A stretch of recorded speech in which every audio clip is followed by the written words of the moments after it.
गोदाकाठावर वसलेलं नाशिक, साहित्य विश्वात पूर्वापार आपलं वेगळेपण अधोरेखित करणारं, ज्ञानपीठ विजेते कविवर्य कुसुमाग्रज तथा विवा शिरवाडकर असो किंवा नाटककार वसंत कानेटकर असो, यांच्यासारख्या अनेक दिग्गज साहित्यिकांच्या कसदार लेखणीनं नाशिकचं साहित्य विश्व समृद्ध झालं. साहित्य प्रांतातील नाशिकची श्रीमंती वृद्धिंगत केली ती लेखक तुमच्या भेटीनं या उपक्रमामुळे. पुस्तकातून रिझवणारा लेखक प्रत्यक्षात असतो कसा याविषयी चोखंदळ वाचकांना कमालीचं अप्रूप असतं. त्यांची हीच जिज्ञासा शमवण्याचं कार्य या उपक्रमातून अखंडपणे होत आहे.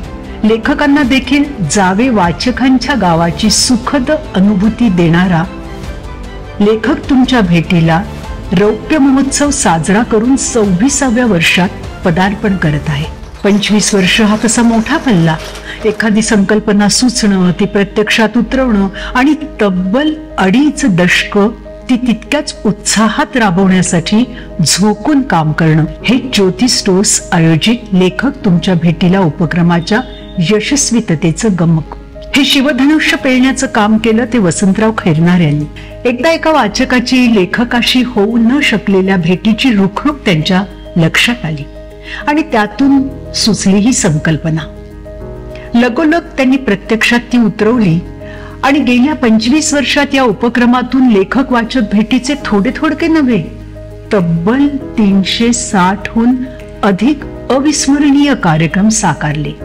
मग त्यात अनेक दिग्गज नामवंत लेखकांनी वाचकांशी थेट संवाद साधला.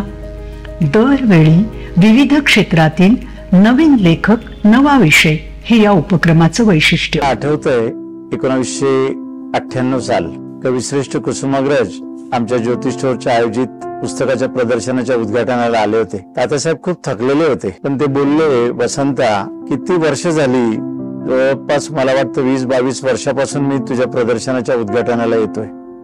आतापर्यंत मी एवढ्या वेळा कुणाकडेच गेलो नाही, पण तुझ्याकडे मात्र मी नाही म्हणू शकलो नाही. छान, तू चांगला उपक्रम राबवलेला आहेस. आणि मित्र हो, 1999ला तात्यासाहेब गेले. 20-22 वर्ष पुस्तकाच्या प्रदर्शनाची परंपरा तात्यासाहेबांच्या शुभहस्ते उद्घाटनाने होत होती. एक दिवशी असाच सायंकाळी मी दुकानावर उभा असताना एक वरिष्ठ अधिकारी निवृत्त झालेले माझ्याकडे आले होते आणि मला म्हणाले, अहो, मला तात्यासाहेबांना भेटायचं राहून गेलं कुसुमाग्रजांना, पण एवढा मोठा माणूस. मी म्हटलं, अहो काही नाही, त्यांचे दरवाजे हे 24 तास उघडे असायचे.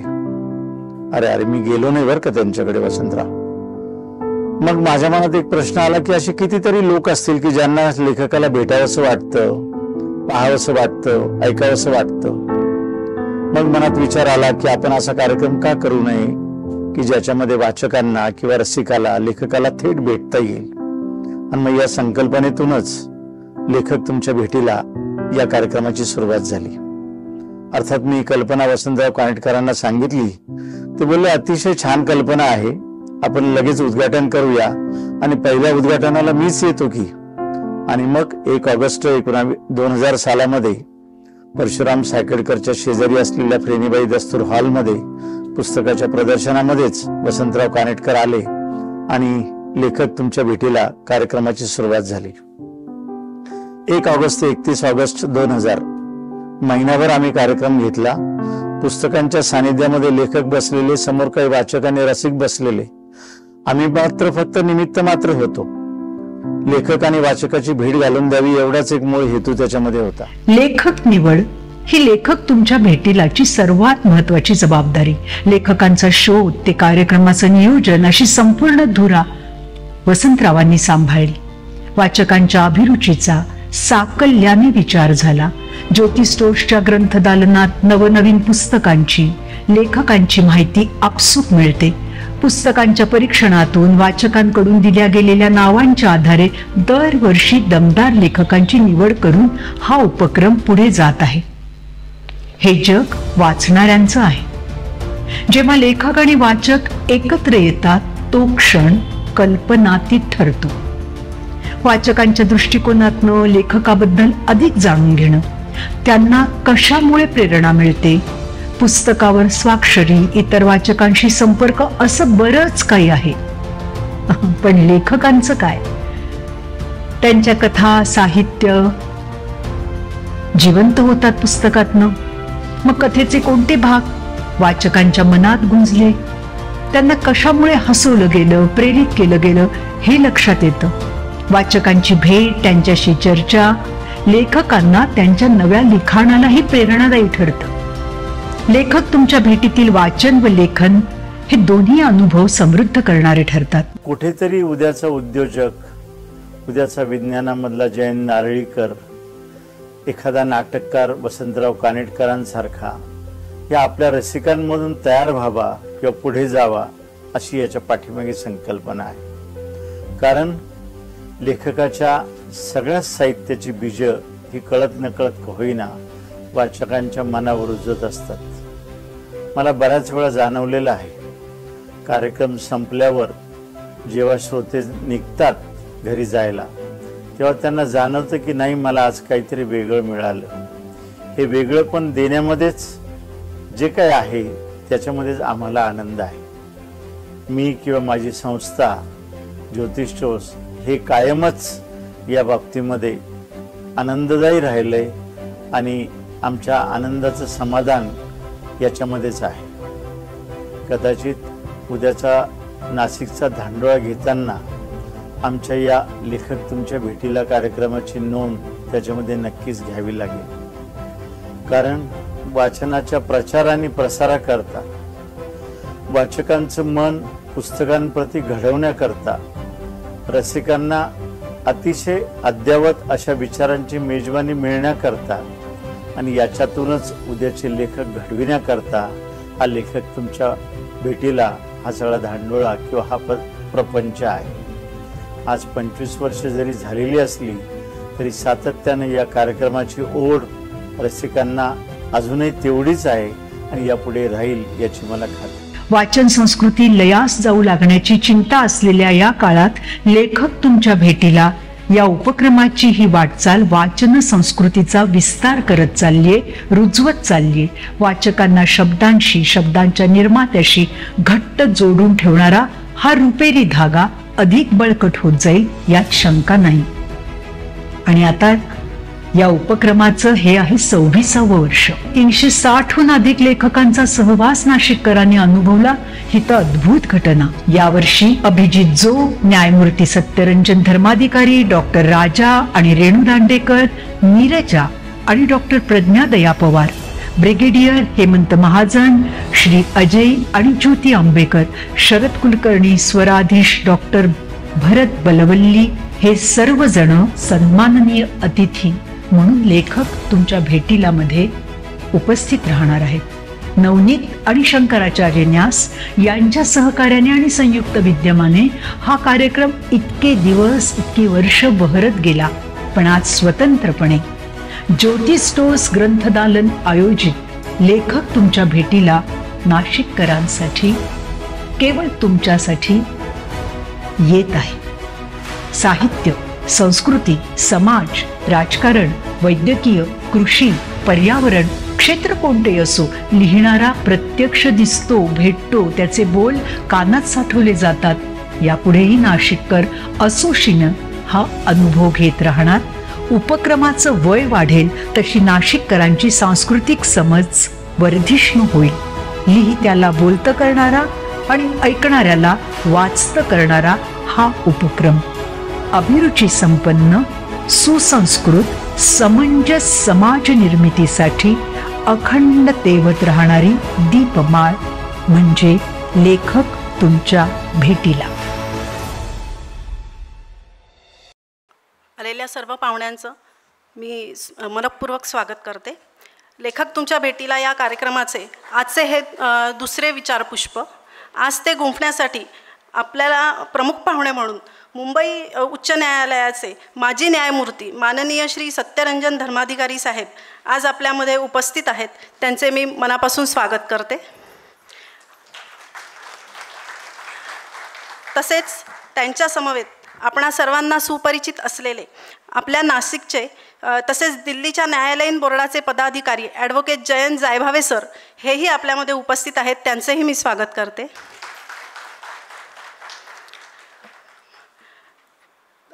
तसेच आपल्या नाशिक बार असोसिएशनचे अध्यक्ष व मराठा विद्याप्रसारक समाजाचे सरचिटणीस ॲडव्होकेट नितीन ठाकरे सर ते येत आहेत थोड्या वेळात, त्यांचेही मी स्वागत करते. आणि ज्योतिष स्टोरचे संचालक श्री वसंत खैरनार यांना विनंती करते की त्यांनी प्रास्ताविक करावे. पुन्हा एकदा आपल्या सर्वांचं मनपूर्वक स्वागत. आणि आपल्या सर्वांच्या वतीनं आजचे आपले प्रमुख पाहुणे न्यायमूर्ती माननीय श्री सत्यरंजन धर्माधिकारी साहेब, त्याचप्रमाणे ॲडव्होकेट माननीय श्री जयंत जायभावे सर आणि सभागृहामध्ये उपस्थित अनेक मान्यवर,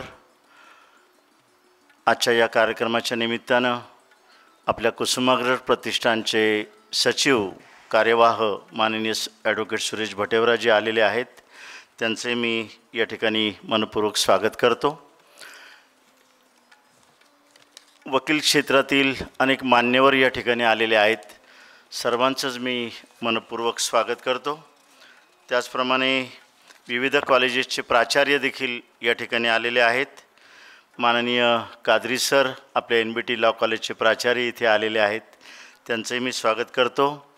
आदरणीय डॉक्टर सौभाग्यवती चारुशीला खैरनार मॅडम, ज्या महात्मा गांधी विद्यामंदिरच्या लॉ कॉलेजच्या प्राचार्य आहेत, त्यांचं मी स्वागत करतो. त्याचप्रमाणे डॉक्टर प्रफुल्ल चव्हाटे सर हे नवजीवन लॉ कॉलेजचे प्राचार्य आहेत, ते पण आलेले आहेत, त्यांचंही मी स्वागत करतो. माननीय श्री BG वाघ साहेब माजी जिल्हाधिकारी, त्याचप्रमाणे आपल्या गावकरीचे वंदनराव पोतनीस, अनेक विविध क्षेत्रातील मान्यवरांचं ज्योतिष स्टोरच्या वतीनं आणि आपल्या सर्वांच्या वतीनं पाहुण्यांचं मी या ठिकाणी स्वागत करतो. यंदाच्या या उपक्रमामध्ये आजचं हे दुसरं विचारपुष्प. आजचं विचारपुष्प गुंफण्यासाठी आपल्यामध्ये आदरणीय धर्माधिकारी साहेब उपस्थित झालेले आहेत.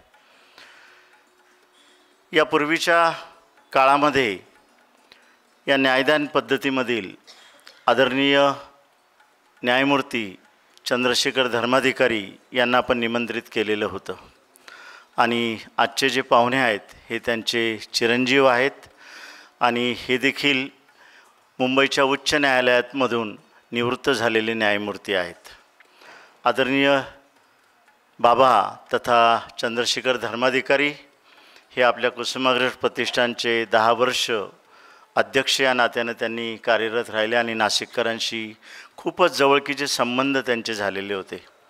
मलाही त्यांच्या समवेत प्रतिष्ठानवर विश्वस्त या नात्यानं काम करण्याची संधी मिळालेली होती, त्यामुळे मी स्वतःला अतिशय भाग्यवान असं समजतो.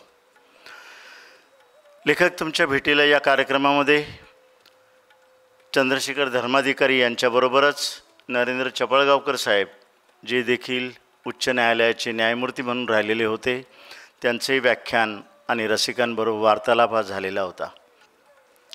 3 वर्षापूर्वी जस्ट निवृत्त झालेल्या उच्च न्यायालयाच्या न्यायमूर्ती श्रीमती मृदुलाताई भाटकर मॅडम या देखील याच मंचावर येऊन आपल्या रसिकांबरोबर त्यांनी संवाद साधलेला होता.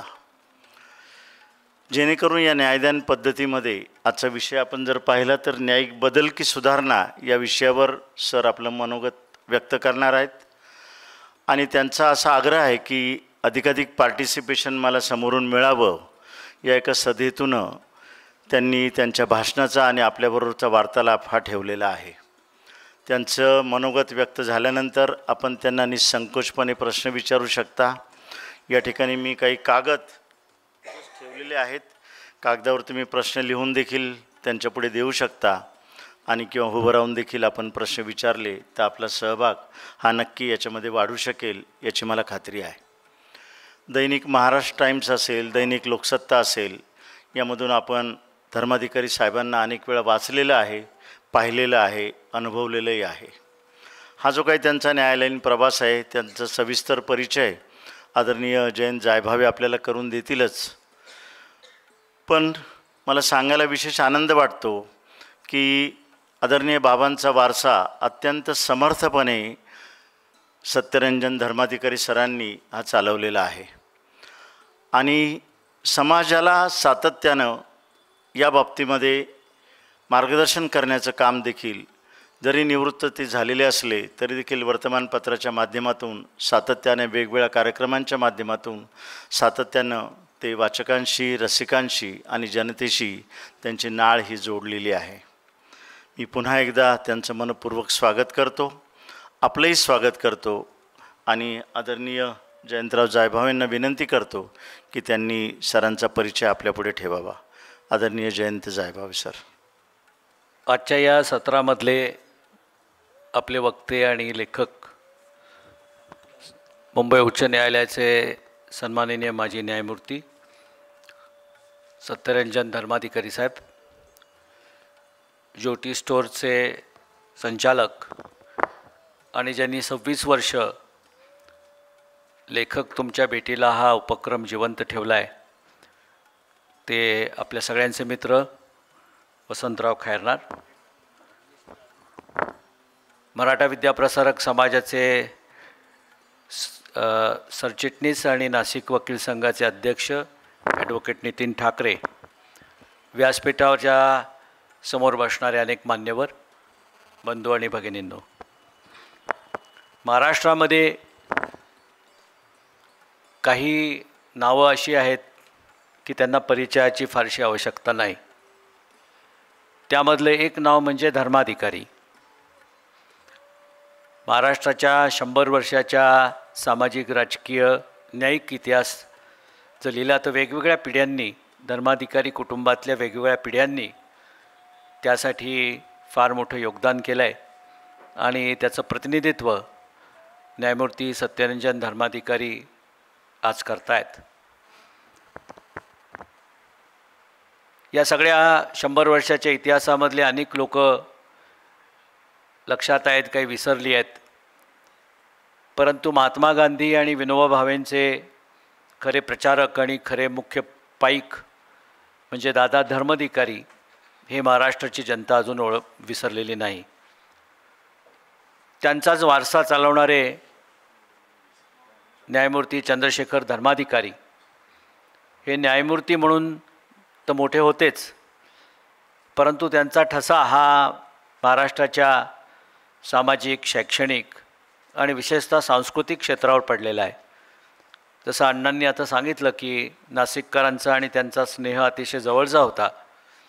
कुसुमाग्रज प्रतिष्ठानचे ते 10 वर्ष अध्यक्ष होते आणि त्या कार्यकाळामधल्या नाशिकच्या अनेक संस्थांशी, अनेक वेगवेगळ्या व्यक्तींशी त्यांचा अत्यंत जवळकीचा संबंध आला आणि जवळजवळ ते नाशिककर म्हणून सगळे नाशिककर त्यांना ओळखत असत. इतकी जवळची ऋणानुबंध त्यांचा नाशिककरांशी निर्माण झालेला आहे. धर्माधिकारी साहेबांच्याबद्दलचं सांगायचं झालं तर ते अतिशय प्रख्यात असे मुंबई उच्च न्यायालयातले वकील होते. 2003 साली त्यांना न्यायमूर्ती म्हणून उच्च न्यायालयामध्ये ते आले आणि 2003 पासून 2020पर्यंत 17 वर्षाच्या कालखंडामध्ये धर्माधिकारी साहेबांनी मुंबई उच्च न्यायालयातले एक अतिशय कणखर आणि उत्तम दर्जाचं न्यायदान करणारे न्यायाधीश म्हणून सर्वत्र त्यांचा परिचय राहिलेला आहे. नाशिकच्या जिल्हा न्यायालयाचं आता फार मोठं भव्य अशी इमारत उभी राहते आहे. 27 सप्टेंबरला तिचं उद्घाटन आहे. त्याची सगळी मुहूर्तमेढ न्यायमूर्ती सत्यरंजन धर्माधिकारी यांनी नाशिकच्या जिल्ह्याचे पालक न्यायाधीश असताना केलेली आहे आणि त्यांच्या खूप मोठ्या योगदानातनं या इमारतीचा एक भव्य दिव्य प्रकल्प पूर्णत्वाला गेलेला आहे. नाशिकचे जिल्हा न्यायालयाचे पालक न्यायाधीश म्हणून त्यांनी खूप दिवस काम केलं, त्यामुळे सगळ्या नाशिकच्या वकील संघाशी देखील त्यांचा घनिष्ठ असा संबंध आलेला आहे. आम्ही सगळे महाराष्ट्र आणि गोवा वकील संघामध्ये गेले 25 वर्ष काम करतो आहे आणि त्या कालखंडामध्ये विधी शिक्षणामध्ये कसे बदल झाले पाहिजेत, कोणते कोणते प्रयोग केले पाहिजेत, या ज्या ज्या संकल्पना आम्ही राबवल्या त्याला मोठं करण्याचं, त्याला मार्गदर्शन करण्याचं आणि पाठबळ देण्याचं काम धर्माधिकारी साहेबांनी केलं. नाशिकमध्ये आम्ही विधी शिक्षणामध्ये मुलांना खटल्याचं प्रशिक्षण द्यावं म्हणून मूळ ट्रायल कॉम्पिटिशन सुरू केल्या आणि अगदी सुरुवातीच्या उद्घाटनाला साहेब आले होते गोखले एज्युकेशन संस्थेच्या NBT लॉ कॉलेजमध्ये आणि तेव्हापासून त्यांनी त्या सगळ्या उपक्रमाला आम्हाला खूपसा असा पाठिंबा दिलेला आहे. त्यांचं हे सगळं योगदान जितकं महत्त्वाचं आहे त्याचप्रमाणे त्यांच्या व्यक्तिमत्त्वाला जवळनं बघण्याची संधी मला व्यक्तिशः आली आणि ते आपल्या निर्णयाशी अतिशय ठाम आहेत. न्यायदान करताना न्याय या विषयाला त्यांनी अतिशय महत्त्व दिलं. शब्दांच्या कोणत्याही अर्थांमध्ये अडकून न राहता शब्दांना पार करून समोर आलेल्या प्रकरणामध्ये न्याय झाला पाहिजे, यासाठी जो बाणेदारपणा लागतो आणि जो काही कणखरपणा लागतो तो त्यांच्या निकालांमधनं नेहमीच दिसलेला आहे. खरं म्हटलं तर न्यायाधीशाची खरी ओळख हे त्याचे निकालच असतात. तो जे निकालपत्र देतो त्याचं स्वागत समाज कसा करतो, त्याचं स्वागत त्या न्यायासाठी अडलेली लोकं कशी करतात, यावर खरं यश असतं. आणि त्यांच्या 17 वर्षाच्या कारकिर्दीमध्ये वकील म्हणून, बार काउन्सिलर म्हणून मी स्वतः असं पाहिलेलं आहे की त्यांनी दिलेल्या खटल्यांचं अतिशय स्वागत सगळ्या वकील वर्गानं केलेलं आहे, जनतेनं केलं आहे. कारण त्यांचा जनताभिमुख असा न्याय होता आणि कुठल्याही तांत्रिक मुद्द्यांपुरता मर्यादित न राहता त्याच्या पलीकडे जाऊन खऱ्या अर्थानं न्याय करण्याच्या एक प्रामाणिक अशा त्यांच्या मनातल्या अंतरओढीतनं त्यांनी हे सगळं न्यायदानाचं काम केलेलं आहे.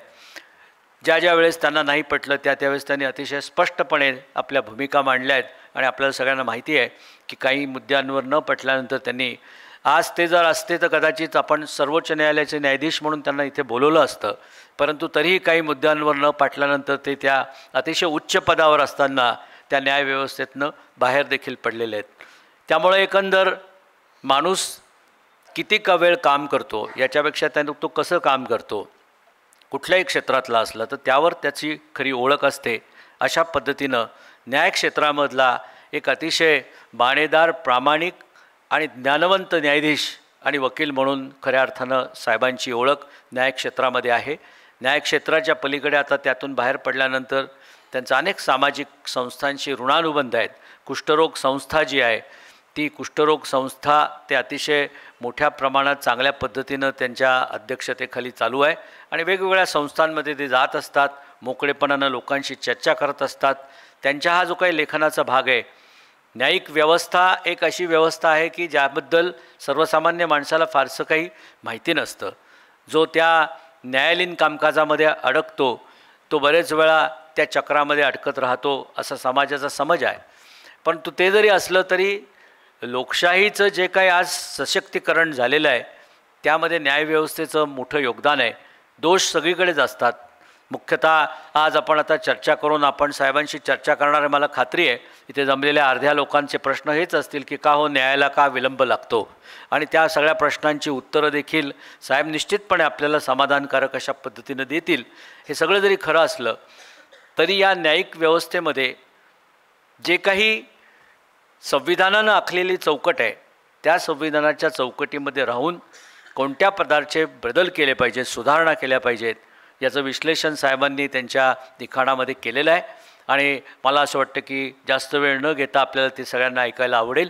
आपले प्रश्न देखील समर्पकपणे आणि परखडपणे साहेब निश्चितच उत्तर देतील याची मला खात्री आहे. मी त्यांचं या नाशिक शहरामध्ये आणि या उपक्रमामध्ये मनपूर्वक असं स्वागत करतो आणि थांबतो. धन्यवाद. ज्योती स्टोअरचे संचालक वसंत खैरनार यांना विनंती करते की आपल्या प्रमुख पाहुण्यांचा त्यांनी पुष्पगुच्छ देऊन सत्कार करावा.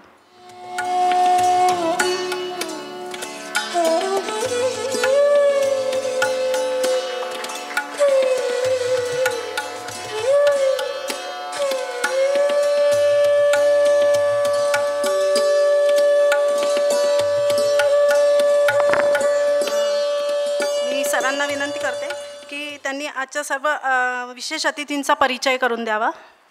आपल्यामध्ये आत्ताच ज्यांनी आपल्या पाहुण्यांचा परिचय करून दिला ते ॲडव्होकेट जयंत जायभावे आहेत. जयंतरावांना आपण सर्वजण ओळखतोच. गेल्या जवळपास 38 वर्षापासून वकिलीच्या व्यवसायामध्ये ते आहेत. आईवडिलांचा समृद्ध असा वारसा त्यांना लाभलेला आहे. कारण वडील हे निष्णात वकील होते आणि पुरोगामी विचाराचे अत्यंत खंदे असे समर्थक देखील होते. ॲडव्होकेट DT जायभावे यांचे हे चिरंजीव, त्याचप्रमाणे त्यांच्या मातोश्री या नाशिकच्या रमाबाई आंबेडकर कन्या विद्यालयाच्या मुख्याध्यापिका असताना त्यांच्या या विद्यादानाच्या कार्यामध्ये राष्ट्रपती पुरस्कार देखील त्यांना मिळालेला होता. असा समृद्ध वारसा जयंतरावांना लाभलेला आहे. आणि 1987पासून न्यायालयामध्ये वकिलीचं कामकाज करत असताना नाशिक जिल्ह्याच्या असोसिएशनवर, त्याचप्रमाणे गोवा आणि महाराष्ट्राच्या बार असोसिएशनवर आणि आता दिल्लीच्या बार असोसिएशनवर देखील काम करण्याची संधी त्यांना मिळालेली आहे. 2000 सालापासून 2000 ते 2012पर्यंत महाराष्ट्राचं जे लॉ कमिशन होतं त्याच्यावर देखील सदस्य या नात्याने जयंतरावांना काम करण्याची संधी मिळालेली होती. आणि या विविध काउन्सिलमध्ये, बार काउन्सिलमध्ये नाशिक जिल्हा असेल, महाराष्ट्र आणि गोवा असेल, किंवा उच्च न्यायालयाचं जे आपलं सुप्रीम कोर्टाचं बार असोसिएशन दिल्लीचं आहे त्यावर देखील काम करण्याची संधी त्यांना मिळालेली आहे. वकिलांची जी विश्वस्त संस्था आहे विधिज्ञांची, त्याच्यावर देखील सर गव्हर्निंग काउन्सिलवर आहेत. त्याचप्रमाणे आपल्या नाशिकचं सप्तशृंगी निवासिनी ट्रस्टवर देखील काम करण्याची संधी त्यांना मिळालेली होती. एक अतिशय निष्णात वकील, वेगवेगळ्या पद्धतीनं सातत्यानं समाजाला मार्गदर्शन करणारा, ज्यांनी स्वतः 10 पुस्तकं कायद्याच्या विषयासंदर्भात लिहिलेली आहेत आणि जवळपास 400 ग्रंथालयांची, संगणकीय ग्रंथालयांची स्थापना ज्यांनी केलेली आहे. आपल्यापैकी बरेचसे जण त्याचे साक्षीदार असतील. गुरुदक्षिणा हॉलमध्ये मोठा असा कार्यक्रम झालेला असताना महाराष्ट्रातून सगळ्याच मोठे वकील आणि जजेस त्यावेळी आलेले होते आणि त्यावेळेस या पुस्तकांचं प्रकाशन आणि या संगणकीय ग्रंथालयांची स्थापना देखील जयंतरावांनी केलेली होती. असा एक निष्णात वकील नाशिककरांना आपल्याला लाभलेला आहे. मी नाशिकच्या वतीनं जयंतरावांचं या ठिकाणी मनपूर्वक स्वागत करतो आणि आदरणीय धर्माधिकारी साहेबांना विनंती करतो की आमच्या सर्वांच्या वतीनं आपण त्यांना एक पुस्तक आणि पुष्पगुच्छ देऊन त्यांचं स्वागत करावं.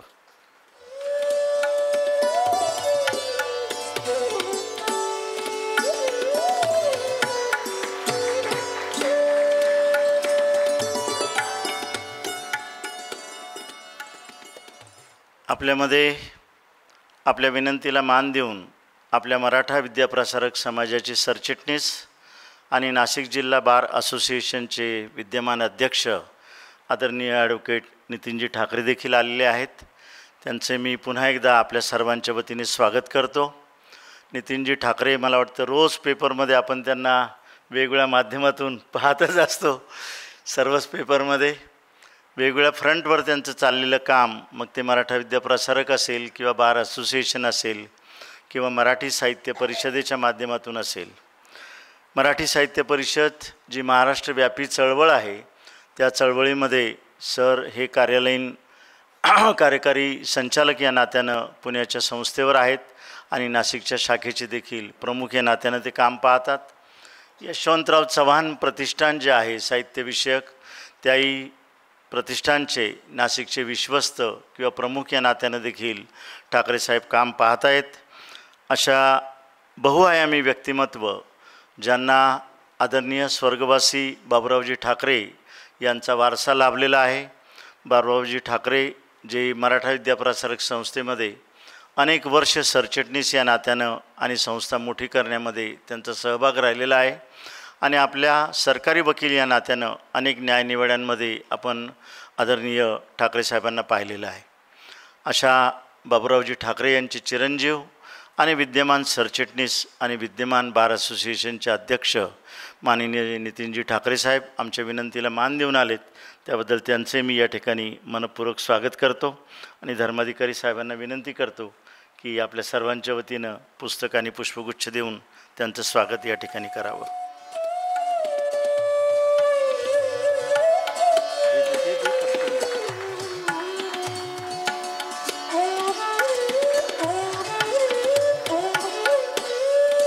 आपल्या नाशिक जिल्ह्यामध्ये किंवा नाशिक शहरामध्ये न्यायदान पद्धतीची जी काही विधीबाबतची जी काही कॉलेजेस आहेत, महाविद्यालय आहेत, त्यांच्या प्राचार्यांना आम्ही या ठिकाणी निमंत्रित केलेलं आहे. मी सर्वप्रथम आपलं सर्वात जुनं जे गोखले एज्युकेशन सोसायटीचं जे NBT लॉ कॉलेज आहे, ज्याच्यामधून अनेक विद्यार्थी दरवर्षी लॉची पदवी घेऊन बाहेर पडत असतात आणि समाजाचं नेतृत्व गरजू लोकांचं करत असतात, अशा लॉ कॉलेजचे प्राचार्य माननीय डॉक्टर कादरी सर या ठिकाणी आलेले आहेत. त्यांना मी विनंती करतो की कृपया आपण स्टेजवर यावं आणि धर्माधिकारी साहेबांना विनंती करतो की त्यांनी कादरी साहेबांचं या ठिकाणी पुस्तक आणि पुष्पगुच्छ देऊन स्वागत करावं.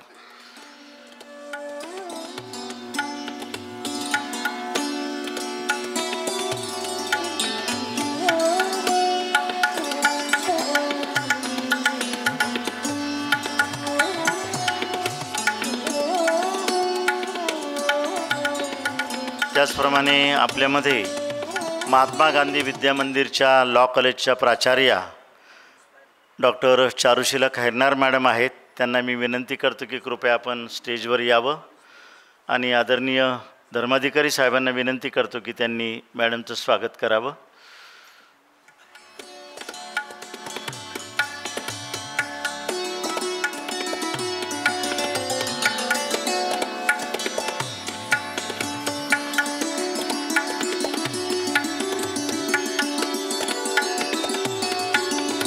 त्याचप्रमाणे नाशिकमधल्या नवजीवन लॉ कॉलेजचे प्राचार्य डॉक्टर प्रफुल्ल चव्हाटे सर इथे आलेले आहेत.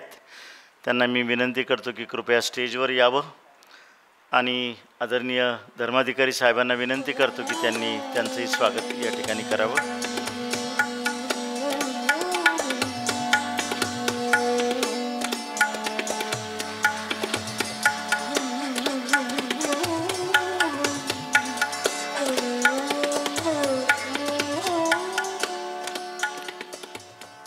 आमच्या कुटुंबातील ॲडव्होकेट प्रेरणा महाजन जी 2 वर्षापूर्वी नाशिकचा ग्राहक मंच जो आहे त्याच्या न्यायाधीशपदी तिची निवड झालेली आहे. मी धर्माधिकारी साहेबांना विनंती करतो की प्रेरणा महाजन हिचं देखील या ठिकाणी आपण स्वागत करावं आणि तिला या न्यायदान पद्धतीकरता आशीर्वाद द्यावा.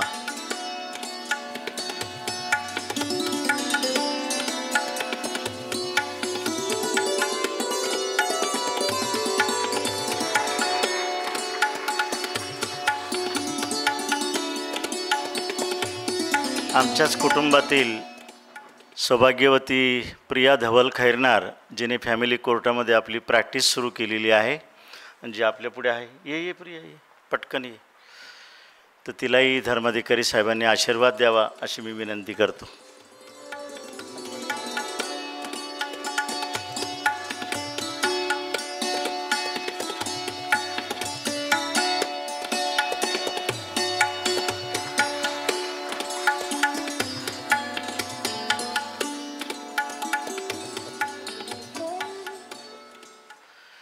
मी यानंतर आदरणीय ॲडव्होकेट नितीनजी ठाकरे साहेबांना विनंती करतो की त्यांनी आपलं मनोगत व्यक्त करावं.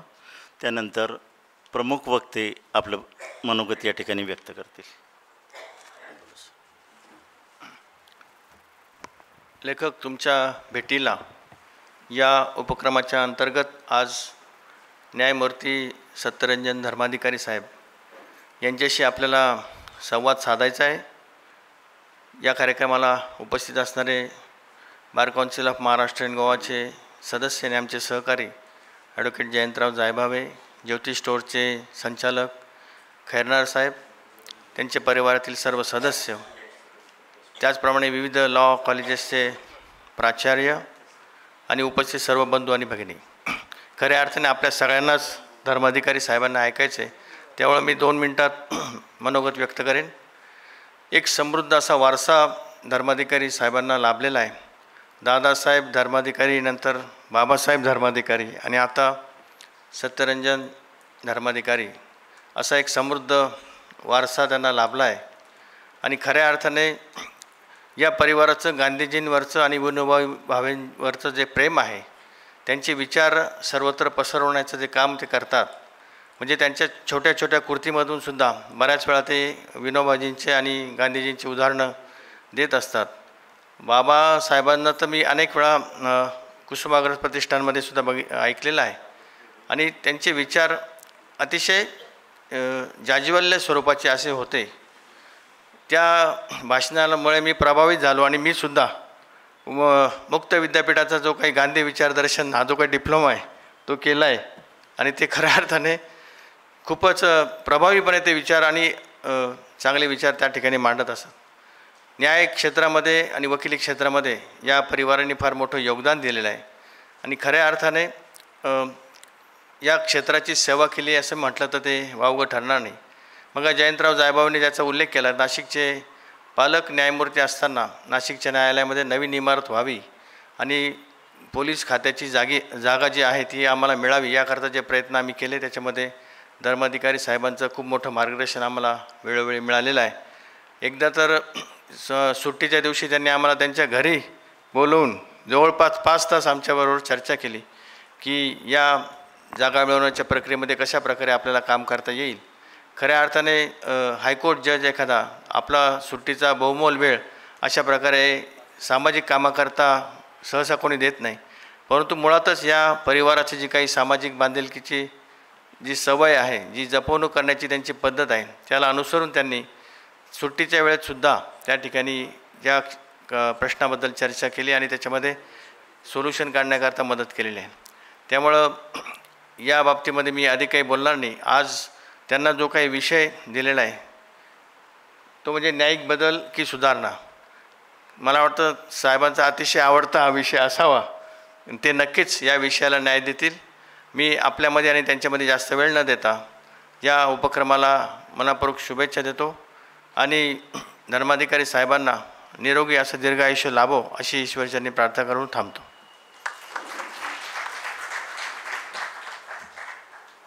आजचे आपले प्रमुख पाहुणे न्यायमूर्ती धर्माधिकारी सरांना मी सांगते की आपले मनोगत व्यक्त करावे. न्यायिक बदल की सुधारणा. असे खैरनार सर, मी त्यांना कित्येकदा म्हणालो की मला आमंत्रित करण्यामागचं प्रयोजन काय. रूढार्थाने लेखक तुमच्या भेटीला म्हणजे लिखाण करणारा जो असतो तो तुमच्या भेटीला आला पाहिजे. नुसतंच लिखाण करणारा नाही तर त्याचं लिखाण वाचणारे, त्याच्या लिखाणाचं कौतुक करणारे किंवा त्याच्या लिखाणामुळे प्रभावित झालेले अशा तुम्ही मंडळींसमोर ज्यांनी काहीच लिखाण केलं नाही त्याला त्यांनी उभं केलं आहे. जायभावे आणि नितीन ठाकरे नसते तर माझी पूर्ण फजिती करण्याची ही योजना होती. त्यांनी थोडंफार मला काम करताना पाहिलं आहे म्हणून त्यांनी ओघाने चांगलं बोलणं हे येतंच. हे का होतं हे मला समजत नाही, पण कदाचित ते ऋणानुबंधाचा भाग असेल. कुसुमाग्रजांपासून सगळ्यांशीच जे कुटुंब आमचं जोडलं गेलं, मग ते नाशिकशी जोडलं गेलं, तर कुटुंबाचा असा विस्तार हा आमच्याकडे अतिशय सहज आणि स्वाभाविक भाग होता. दरवेळेला माझे आजोबा कुठून तरी देशातून पूर्णपणे त्यांचा संचार असायचा. कुठंही जिथं शिबिर, कुठले उपक्रम कार्यक्रम असतील तिथे ते हजर राहायचे. अगदी पहाडांमध्ये असायचे आणि तिकडून परत आलेत की त्यांच्यासोबत आल्यानंतर कोणीतरी आमच्या घरात एक काका किंवा मावशी किंवा आत्या या रूपात आलं नाही असं होत नसे. त्या नागपूरच्या घरामध्ये ती व्यक्ती आमच्यात सामावून जात असे आणि असा आमचा कुटुंबाचा हा विस्तार होत होता. नाशिकच्या बाबतीत बोलायचं झालं तर आज इथे वंदन उपस्थित आहे, परंतु दादासाहेब पोतनीसांचं कुटुंब आणि दादा धर्माधिकारी हे इतक्या वेगळ्या पातळीवरचं नातं होतं की त्याचं आजही आम्हाला दर्शन होतं आणि आम्हाला फायदाही होतो. इतके मित्र मला मिळालेले आहेत, त्यामुळे नाशिकमध्येही माझं येणं जाणं जेव्हा होत असे तेव्हा अनेक मित्र मला मिळाले. नाशिककरांचं हे प्रेम हे खरोखर माझ्यासाठी सगळ्यात मोठा ठेवा आहे. आजचा जो विषय आहे त्या विषयाबद्दल बोलताना अनेकदा अनेकांना संकोच होत असतो. अनेक जण स्पष्टपणे काही गोष्टी बोलायला तयार नसतात. मात्र आज आपल्या संविधानाला 75 वर्ष झाली आहेत, आपल्या स्वातंत्र्याला 78 वर्ष पूर्ण झाली आहेत. आता जर आपण काही गोष्टी स्पष्टपणे बोलून आणि त्याच्याबद्दल काही न विचार करता जर असेच चालत राहिलो पुढे तर कदाचित येणारी पिढी आम्हाला कोणालाच क्षमा करणार नाही. मित्रांनो, आमची जी यंत्रणा आहे तिला मुद्दाम एक यंत्रणा आणि संस्था अशा स्वरूपाचं नामकरण केलेलं आहे. इथूनच सुरुवात करूया. हे एका कुटील कारस्थानाचा हा भाग आहे, जो संविधानातल्या 4 स्तंभांपैकी एक अतिशय महत्त्वाचा स्तंभ आहे. त्याला बाकीच्यांसारखं यंत्रणा करून टाकायचं, व्यवस्था करून टाकायची, म्हणजे मग बऱ्या वाईटाचं सगळंच गुणगान करता येतं. आज आपण बघतो की लोकशाहीच्या स्तंभांमधले 4 स्तंभ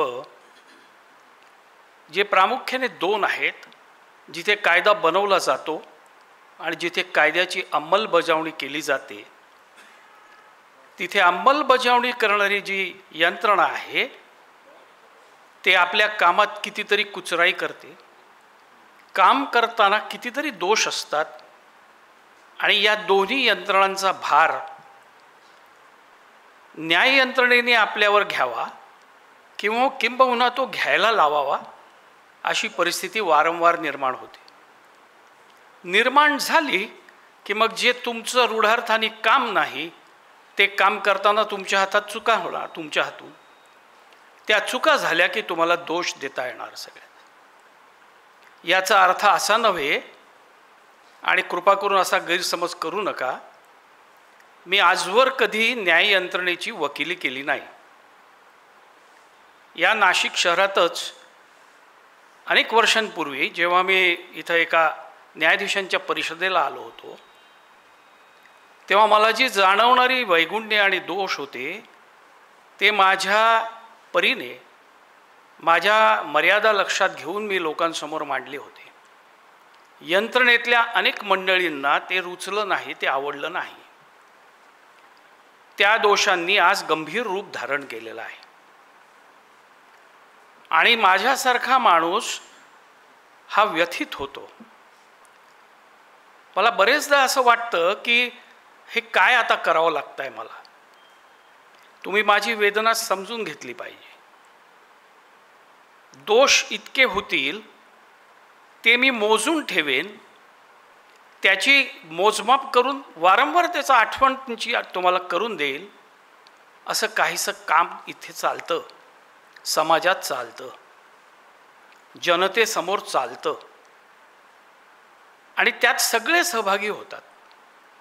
कोणालाही असं वाटत नाही की हा अतिशय नाजूक आणि संवेदनशील विषय असतो. का बोलतो आपण न्याय यंत्रणेबद्दल? न्याय यंत्रणेतले घटक पुरेसा विचार करत नाहीत, ते आत्मपरीक्षण करायला तयार नाहीत. हा सगळ्यात मोठं हे कारण आहे. याच्यापासून कितीदा पळून जायचं? एकत्रित कधीही विचार न केलेली ही यंत्रणा. मित्रांनो, आज मला 20 वर्ष वकिली आणि तेच काम पुढेही चालू आहे सध्या, बऱ्याच थोड्याफार प्रमाणात, जेवढं मला जमतं आवडतं तेवढं. हे 45 वर्ष चाललेलं आहे. आणि मी बघतो की एकदाही यंत्रणेतले सगळ्यात महत्त्वाचे घटक एकत्र येऊन विचार करायला तयार होत नाहीत. ज्याला आपण म्हणतो ना, दिल्लीत बसायचं आणि खूप परिषदा होतात, त्या परिषदांमध्ये तुम्हाला कोणीच दिसणार नाही. वकील, न्यायाधीश आणि पक्षकारांचे प्रतिनिधी यांची दिवसभर झालेली परिषद तुम्हाला आठवते का? तिथे कधीतरी आम्ही एकत्र आलोत का? एकमेकांना समजून घेतलं का? सगळे घटक असे आहेत की त्यांना स्वांत सुख आहे असं ठेवायचं. त्यांना सांगायचं नाही तुमच्यासारखे काम कोणीच करत नाही. तेही मग बिचारे, आजकाल माणूस आहे, यंत्रणेत माणूस असतो, माणसाला मर्यादा असतात, माणसाच्याच हातून चुका होणार. आपण जर एकत्र बसून कधीच विचार करणार नसू तर मग आपल्याला काय वाटेल, जुजबी वरचे वरचे बाह्य बदल हे आपल्याला सुधारणा म्हणून लोकांसमोर आणावे लागतात. उदाहरणं द्यायची झाली तर महाराष्ट्रातल्या 36 जिल्ह्यांमध्ये आता म्हणे सगळ्या न्यायालयीन इमारती फार चांगल्या आहेत, त्यांचे नियोजन चांगलं आहे, बांधकाम चांगल्या दर्जाचं आहे, सगळं तिथे व्यवस्था आहेत, मूलभूत सुविधा आहेत आणि त्यामुळे पक्षकाराला लवकर आणि सत्वर न्याय मिळेल अशी सगळ्यांना आशा आहे. एवढ्यामुळे लवकर सत्वर स्वस्त जलद न्याय मिळतो का? एवढंच करून चालेल का, की आणखीन काही करावं लागेल? आणखीन खूप काही करावं लागतं. आणि ते काय करावं लागतं थोडासा आज आपण ह्याचा विचार करूया. सगळ्यामध्ये सगळ्यात मोठी तडजोड ही दर्जाशी आणि गुणवत्तेशी आहे. तिथे तुम्ही सगळ्या संख्येने न्यायाधीश बसवलेत, सबंध तिथे कुठल्याही दालनामध्ये आता ते रिकामं दिसणार नाही ही व्यवस्था केली म्हणजे चांगलं दर्जेदार न्यायदान होईल का? की आपल्या सगळ्यांना दर्जा आणि गुणवत्तेसाठी आणखीन काही करावं लागेल? मित्रांनो, हे जे आम्हाला आज या ठिकाणी आणून ठेवलं आहे लोकांनी, हा खरं राजकारण्यांचा खूप आवडता शब्द आहे. या ठिकाणी मला ताबडतोब एक कचरा कुंडीच दिसते ते जेव्हा या ठिकाणी शब्द बोलतात ना वारंवार. त्यांनी तिथे स्वतःला जरूर घेऊन जावं. आपल्याला तिथे नेण्याची त्यांनी गरज नाही आहे. आपण बघतो आहोत की सगळ्यात मोठं कारण असं आहे की आम्ही आमची भूमिकाच विसरतो. आम्हा सगळ्यांची भूमिका काय आहे? एकदा मला कोणीतरी भेटलं आणि त्यांनी मला सांगितलं की तुमच्या वडिलांना तुम्ही जाऊन एक दिवशी विचारा की या महाराष्ट्रातला अतिशय शहाणा माणूस ज्याला आपण मानतो, चालतं बोलतं विद्यापीठ असं आपण विनोबांना म्हणतो, त्यांनी न्याय करण्याबद्दल काय बोलले. मी वडिलांना विचारलं, खूप वर्ष त्यांनी मला सांगितलं नाही. एक दिवशी त्यांनी मला सांगितलं.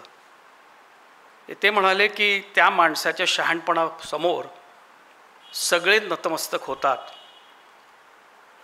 विनोबांना कोणीतरी विचारलं, न्याय करणं म्हणजे काय असतं हो?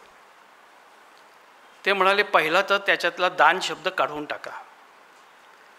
न्याय करण्यात आपण कोणीही कोणावर उपकार करत नसतो. ज्याच्यावर अन्याय झालेला असतो त्याचं सर्वतोपरी समाधान करण्याचा जो प्रयत्न असतो त्याला न्याय करणं म्हणतात. आणि ते कसं करावं लागतं? ते तटस्थपणे पण संवेदनशीलतेने. म्हणून ते असं म्हणायचे की न्यायदान करणं जे आहे ते समाधान करणं आहे, पण आजचा न्यायाधीश हा कायम नरकात जाईल.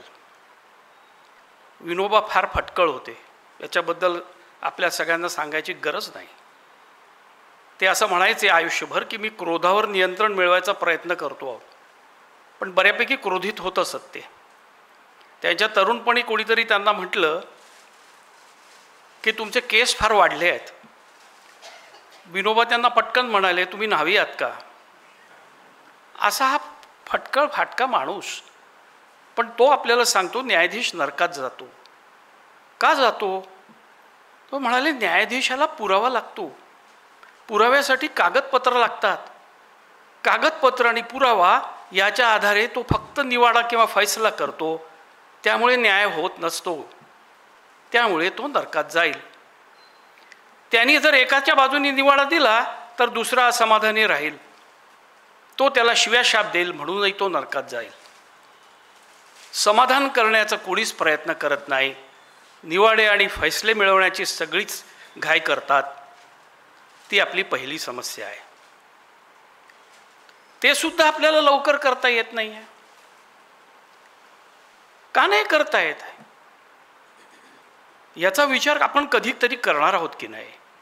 यंत्रणेतली मंडळी कधीतरी त्या तिसऱ्या घटकाचा विचार करतील की नाही.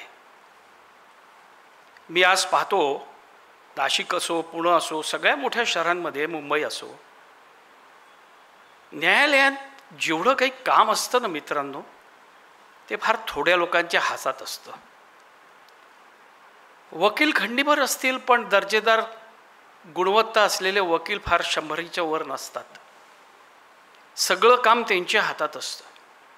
दिवसभर 25 ते 50 न्यायाधीशांना कामात आणि गुंतवून ठेवणं या 100 वकिलांना जमतंच असं नाही. आम्ही सुद्धा वकिली करत असो तेव्हा आमच्या काही वाईट सवयी आहेत. त्यातल्या काही सवयी मी आपल्याला सांगतो. संकोच करायचा भाग नाही आहे त्याच्यात. वकील पहिल्यांदा अगदी आपण ज्या म्हणतो ना, काही लोकांना खूप वाईट वाटतं.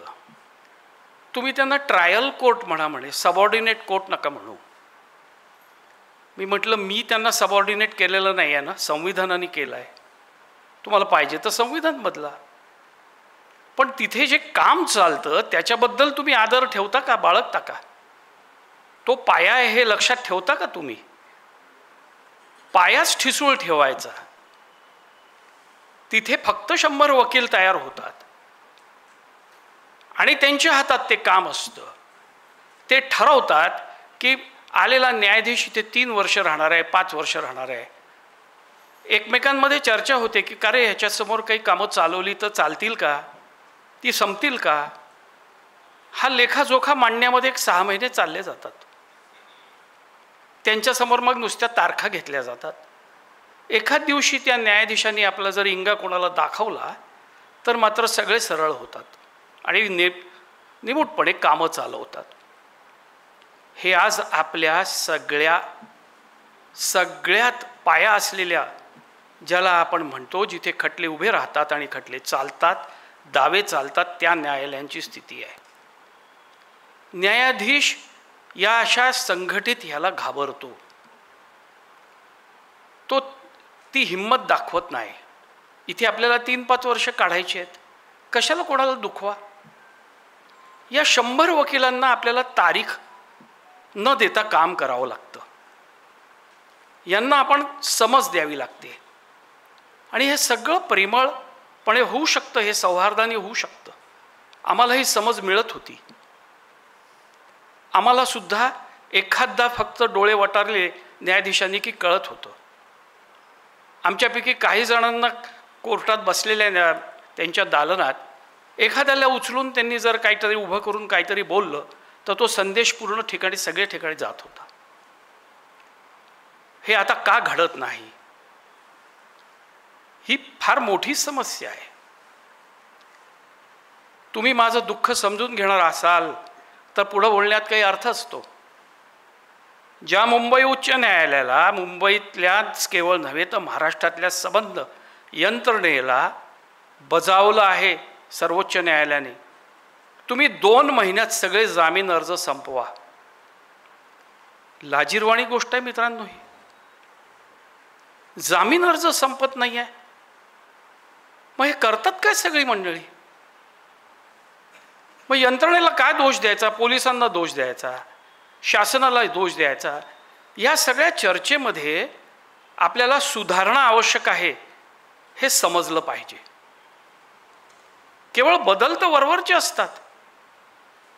बदल या शब्दाला चेंज म्हटलं आहे. Wien change is for the better it is reform. सुधारणा म्हणजे रिफॉर्म. आपल्याला आतून स्वतःला बदलावं लागेल. त्यासाठी 2 महत्त्वाच्या लोकांना, ज्यांचे सगळ्यात मोठे हितसंबंध इथे गुंतलेले आहेत, ते वकील आणि न्यायाधीशांना स्वतःला बदलावं लागेल. आमूलाग्र बदलावं लागेल. सगळी पद्धती ती बदलावी लागेल. का कोणी तारखा देण्यापासून कचरतो, तारखा घेण्यापासून कचरतो, तारीख मागणार नाही कारण नसताना, ही परिस्थिती न्यायालयाने, न्यायाधीशांनी तिथे निर्माण केली पाहिजे. एकदा का ती परिस्थिती निर्माण झाली की तो संदेश, तो निरोप मिळाल्यानंतर प्रत्येक वकिलाने येऊन तिथं काम चालवलं पाहिजे. आज काय होतं, बरेचदा न्यायाधीश न्यायालयाबाहेर जास्त दिसतात, वकील त्यामुळे आणखीनच बाहेर दिसतात.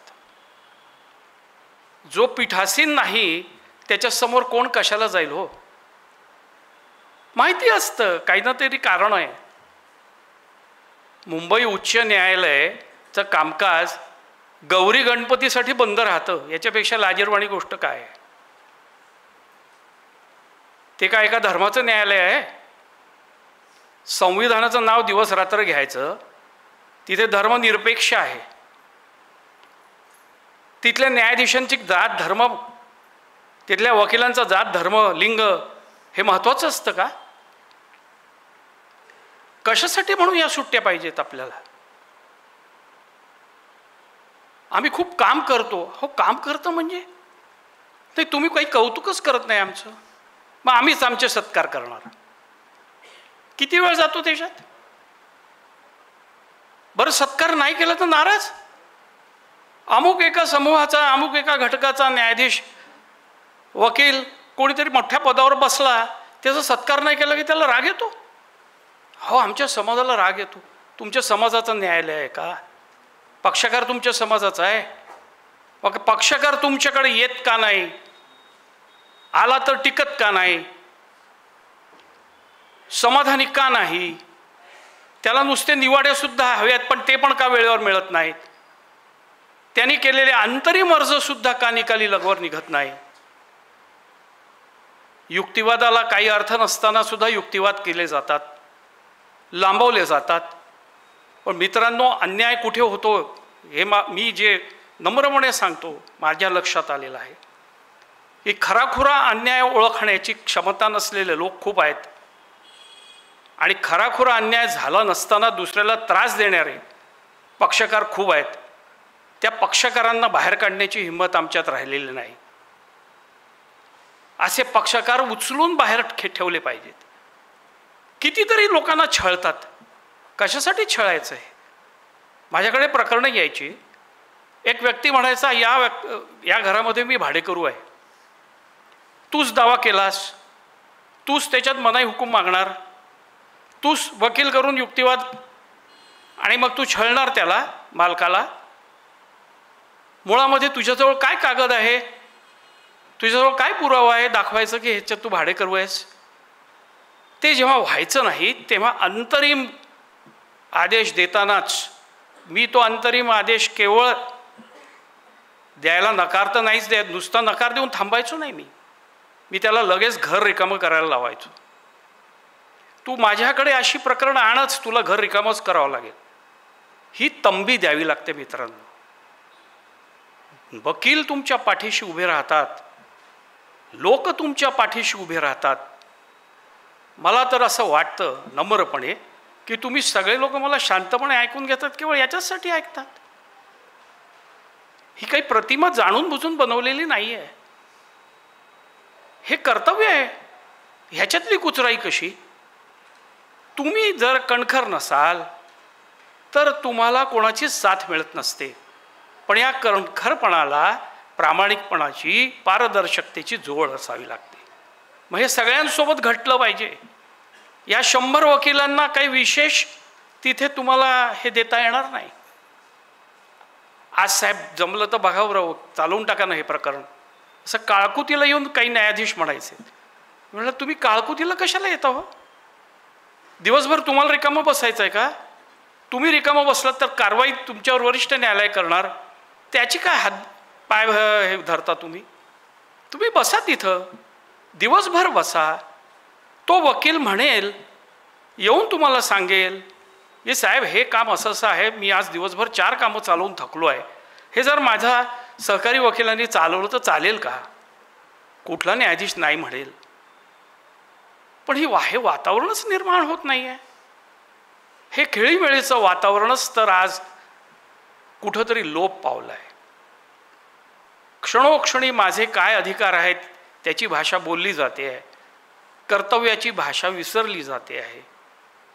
माझं कामकाज, माझ्या कामकाजाचा दर्जा आणि त्यातून माझ्या राष्ट्राची चढती श्रेणी हे माझं कर्तव्य आहे.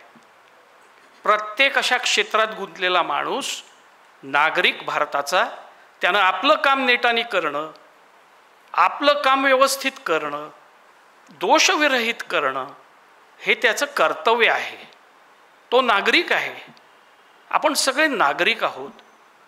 त्यामुळे पहिल्यांदा आपली मानसिकता बदला. ह्याच्यात सुधारणा आवश्यक आहे हे समजून घ्या. खूप वेळ काढला आपण, खूप लोकांनी सहन केलं. आणखीन किती लोकांनी किती वर्ष सहन करायचं? मी विलंबाबद्दल बोलत नाही. माझी वेदना आणि खंत फार वेगळी होती.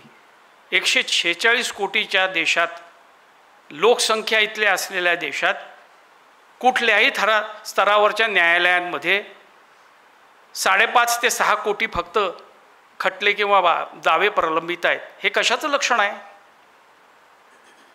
बाकी ठिकाणी अन्याय नाही होत? बाकीच्यांवर अन्याय नाही झाला? त्यांना तुमच्याकडे येणं परवडत नाही, त्यांना तुमच्याकडे यावंसं वाटत नाही, त्यांना कंटाळा आलेला आहे, नको ते सगळं. एक वेळ रुग्णालयात पडले राहू, खितपत पण तुमच्या न्यायालयात नको, असं जेव्हा लोक मला भेटतात तेव्हा एक इतके वर्ष घालवलेला माणूस त्याला काय वाटत असेल? सातत्याने हाच प्रश्न मला सगळीकडे विचारला जातो की तुम्हा मंडळींना असं का होतं? थोडं काहीतरी झालं की लगेच तुम्हाला वाटतं की त्याचे सभा समारंभ करावे, काहीतरी त्याच्याबद्दल कोणीतरी आपली पाठ थोपटावी. सैन्य दलाला असं होतं का हो? सैन्य दलातले लोक मला सांगतात, अनेक ठिकाणचे लोक भेटून सांगतात, अभ्यास करावासा वाटत नाही म्हणे तुम्हाला प्रकरणांचा. पूर्णपणे प्रकरणं हातावेगळी करावीशी वाटत नाही, सत्वर निकाल द्यावेशी वाटत नाहीत, निवाडेसुद्धा तुमच्याकडे वर्ष पडंबून आहेत. मला एकाने, आताच तर तुम्हाला माहिती आहे की आपल्या हातात एक खेळणं आलेलं आहे ना, त्याला आपण भ्रमणध्वनी म्हणतो. काही त्याच्यातले ध्वनी आणि काही त्याच्यातलं भ्रमण आपल्याला ऐकायला आवडत नाही, पण ते ऐकावं लागतं. न्याय यंत्रणेतल्या मंडळींना आता ते ऐकावं लागतं आहे. माध्यमं ही माध्यमं राहिलेली नाहीत, ते काहीतरी तुमच्यापर्यंत पोचवतात, मग ते खोडसाळ जरी असलं तरी. पण माध्यमांनी माध्यम म्हणून काम करायचं हे जर तुम्हाला वाटत असेल तर तुम्ही पण माध्यम आहात हे तुम्ही पहिले लक्षात घेत नाही, म्हणून लोक तुम्हाला हे पाठवतात. मला एकाने पाठवलं, मुंबईला आणि पुण्याला काही न्यायाधीशांनी, आणि तीसुद्धा सर्वोच्च न्यायालयाला त्याची दखल कधी घ्यावीशी वाटत नाही, त्यांनी प्रकरणं संपवलीत. आदेश देण्यासाठी म्हणून तारखा दिल्या. आदेश देण्याच्या आधी आपली बदली झाली. अशी तारीख द्यायची की जेणेकरून आपल्या बदलीच्या आधी आपल्याला आदेश द्यावा लागणार नाही. इतकं व्यवस्थित ते चाललं होतं. मला पहिलं वाटलं की हे कोणीतरी यंत्रणेच्या विरुद्ध सुरू केलेलं अभियान आहे, पण नंतर मी पाहत गेलो की हे सगळीकडे चाललं आहे. ज्याला आम्ही रिव्हिजन अर्ज म्हणतो, जायभावे आणि ठाकरे तुम्ही लक्षात घ्या, सेशन्स कोर्टात आणि आपल्या जिल्हा न्यायाधीशांकडे रिव्हिजन अर्ज होता, तो 3 वर्ष असाच ठेवला ऑर्डर या कॅप्शन खाली. आता मला सांगा, तुम्ही जर ऐकलं आहे प्रकरण, तुम्ही जर आदेश दिला नाही, तुम्ही जर निवाडा दिला नाही, तर दुसऱ्यांनी द्यायचा तो, ज्यांनी ते प्रकरण ऐकलं नाही ते. मग व्यवस्था कशी आहे? त्यांनी परत पहिल्यापासून ऐकायचं, मग त्यांनी तेच करायचं तुम्ही केलं आहे म्हणून. हे कशाचं निदर्शक आहे? हे कधी बदलणार आहे? वरपासून खालपर्यंत आज हे चाललेलं आहे. हे बदलावंसं वाटत नाही लोकांना. आणि हा संदेश असतो, ही एकदा मिळालेली संधी असते मित्रांनो, वारंवार मिळत नाही. एक सुंदर वाक्य माझ्या वडिलांनी मला एक दिलं होतं इंग्रजीतलं, जे माझ्या तिथं मी लिहून ठेवलेलं होतं. वडील म्हणाले की लोकांच्या भावना जेव्हा चांगल्या अशा असतात, सद्भावना असतात, तेव्हा ते प्रतिबिंबित होतात, तेव्हा लेखक वगैरे सुद्धा आनंदित होतो, त्यालासुद्धा फार आवडतं आणि मग तो लिहून जातो की न्यायाधीश जो चारित्र्यवान सत्शील न्यायाधीश आहे त्याला काम करताना पाहण्याचं जे एक दृश्य आहे, काम करताना पाहण्याचं जे दृश्य आहे ते सर्वोत्कृष्ट असतं. याचं कारण तो दवबिंदूप्रमाणे भासतो, त्याचा प्रभाव असतो, पण तो पडताना जे दिसत नाही त्या दवबिंदूसारखं काम तो करतो. हे न्यायाधीशांबद्दल लिहिलेलं होतं. मला दुःख होतं हे. मार्टिन लुथर किंग ज्युनियर काय म्हणत होता त्या काळात, नैतिकता ही कायद्याने येत नाही. बघा किती महत्त्वाचं वाक्य. नैतिकता कायद्यामुळे येत नसते, पण ज्या माणसांना संवेदनाच नसते त्यांना आणखीन संवेदनाहीन होण्यापासून किंवा संवेदनाहीन माणसांना आणखीन अत्याचार करण्यापासून न्यायालयाचा हुकूम जो कायद्याप्रमाणे असतो तो ते बजावत असतो. Judicial decrease may not change heart, but they may restrain the heartless. असं ते वाक्य आहे. सिसेरो म्हणतो ज्याचं जे आहे ते त्याला देणं आणि ज्याचं जे आहे ते त्याच्यापासून दुसऱ्याला हिसकावून न देणं म्हणजे न्याय करणं आहे. जर एवढं सगळं सोपं समीकरण होतं तर तुम्हाला इतकं कठीण का झालं? ह्याच्यासाठी सुधारणा आवश्यक नाहीत? काय करत बसायचं मग? पिढ्यानपिढ्या यायचं, पदांवर बसायचं, निवृत्त व्हायचं, निवृत्तीनंतर विसरलं जायचं, कुठंच बोलायचं नाही, कुठंच ऐकून घ्यायचं नाही. म्हणून मी खैरनारांना सांगितलं की काही न लिखाण केलेला असा रद्दी माणूस मला किमान ऐकण्याचा पगार मिळत होता, मला काहीतरी ऐकवा लोकांकडनं आणि त्यांचं समाधान करता आलं तर मला फार बरं वाटेल. कारण आज काय चाललं आहे, जे चित्र आहे ते विदारक आहे. ही एक यंत्रणा आहे मित्रांनो, ही कोलमडू नये. ही कोलमडली तर अराजक होईल. ही एकमेव यंत्रणा आहे ज्याच्यात संवेदना शिल्लक आहे. आणि इथेच जर आपण प्रहार असे सहन करत बसलो, स्वतःही प्रहार करत राहिलो तर काय होईल? कुठलेच बदल करायचे नसतात. वकिलीत सुद्धा ते बदल करायचे नसतात. मी इतक्या अत्युच्च दर्जाचे वकील पाहिलेत मित्रांनो, नावं घ्यायची गरज नाही. त्यांना विचारलं जायचं काही वेळेला. हे आज मी मागच्या आठवड्यात मध्य प्रदेशात होतो, तिथे माझ्या घराण्यातल्या काही अतिशय चांगल्या वकिलांबद्दल, प्रतिष्ठित वकिलांबद्दल, माझ्या काकांबद्दल बोललं गेलं की त्यांचं मार्गदर्शन न्यायालयात पीठासीन न्यायाधीश घेत असत. प्रकरणमध्ये ते प्रकरणात ते नसत, पण ते त्यांच्याकडे बघितलं जायचं की या प्रकरणामध्ये काय करता येईल, थोडी मदत मिळू शकेल का तुमची. आता असे वकील राहिले नाहीत, विश्वास ठेवण्याजोगे वकील नाहीत. यंत्रणेमध्ये मी न्यायालयाचा अधिकारी म्हणून काम करणार नाही, न्यायालयात न्यायाधीश म्हणून काम करणार नाही, जी ईश्वराची देणगी आहे, जे ईश्वराचं काम आहे ते करणार नाही. का नाही करणार? ते दर्जेदार का नाही व्हायचं?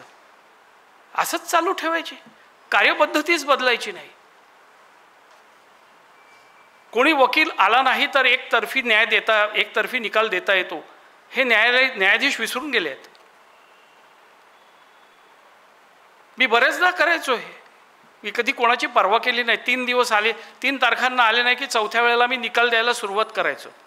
दुपारच्या सत्रात निकाल द्यायला सुरुवात केलो की सगळे वकील धावत यायचे, म्हणायचे साहेब आमच्याकडनं चूक झाली.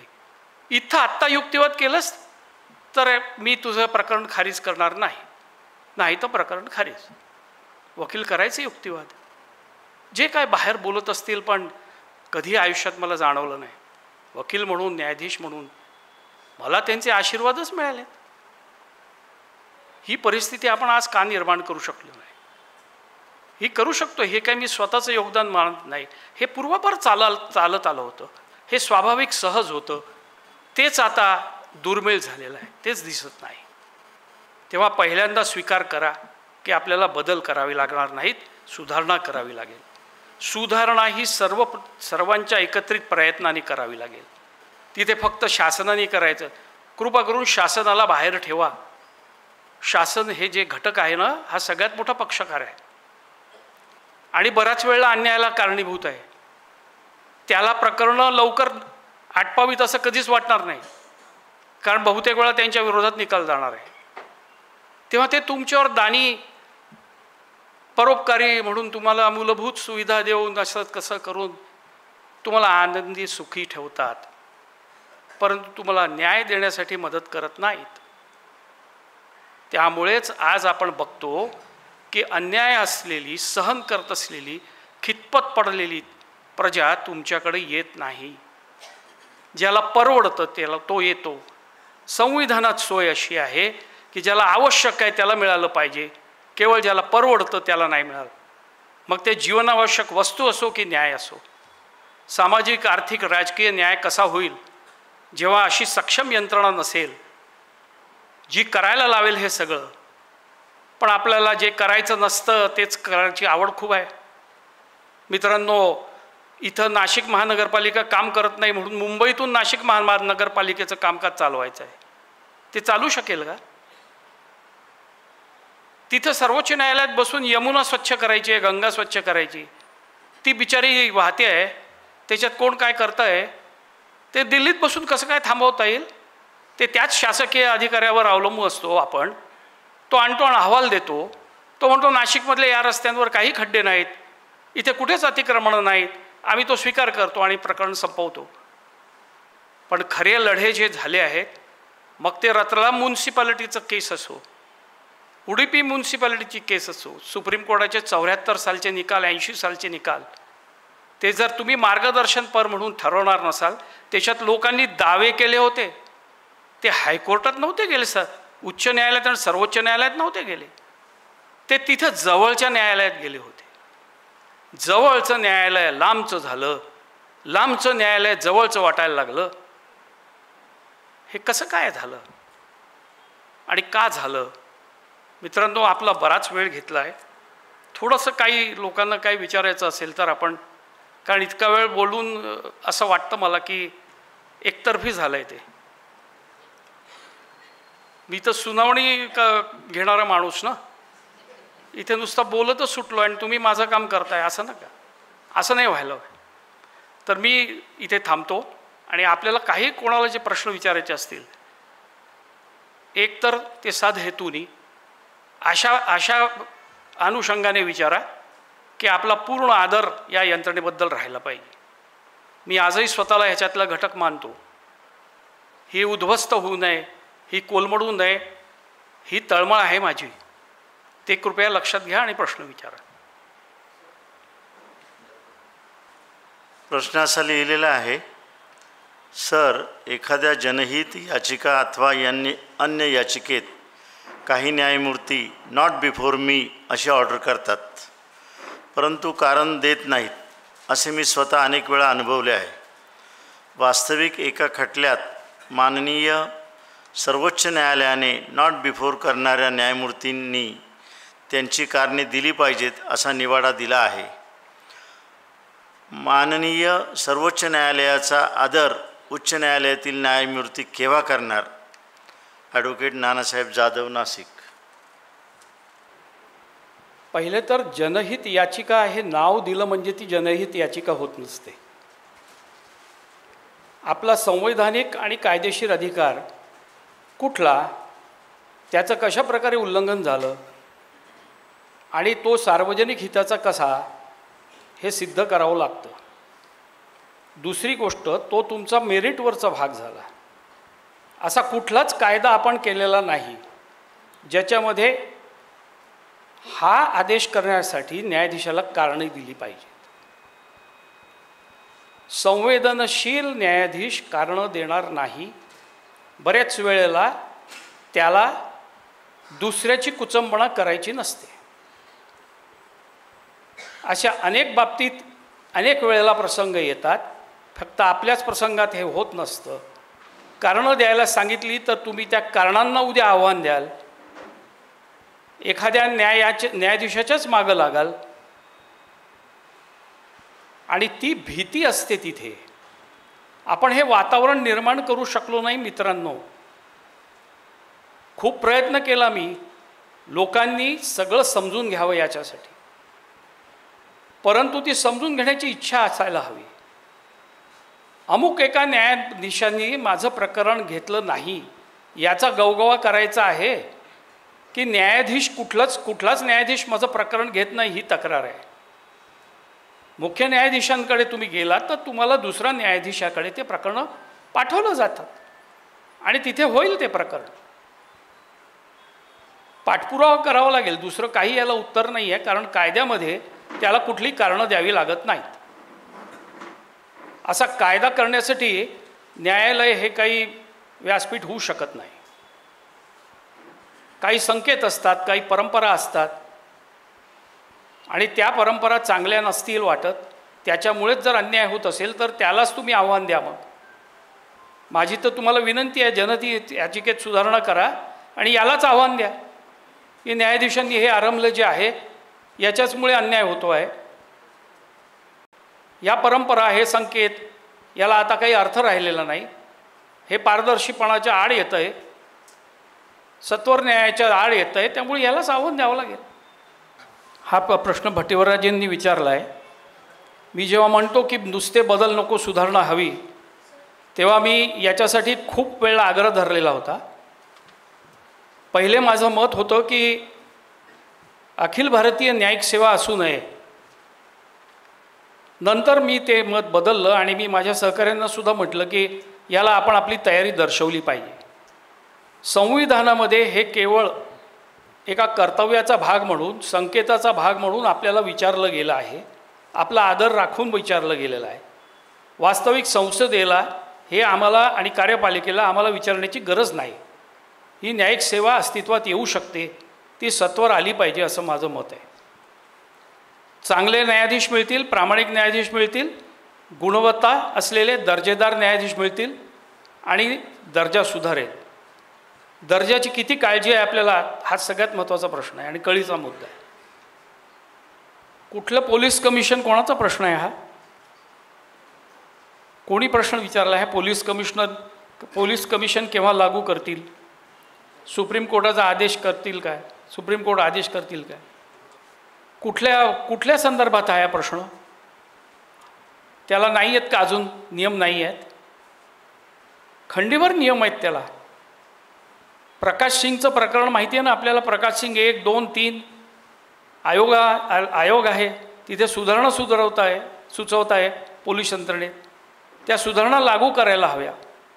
पोलीस यंत्रणेचं सगळ्यात मोठं दोष असा आहे, आता आमच्या सगळ्यांचाच झाला आहे तो, की मी चोर पकडतो म्हणजे तुमच्यावर उपकार करतो. काही सुगावा लागला तरी ताबडतोब माध्यमांमध्ये जावं लागतं आपल्याला.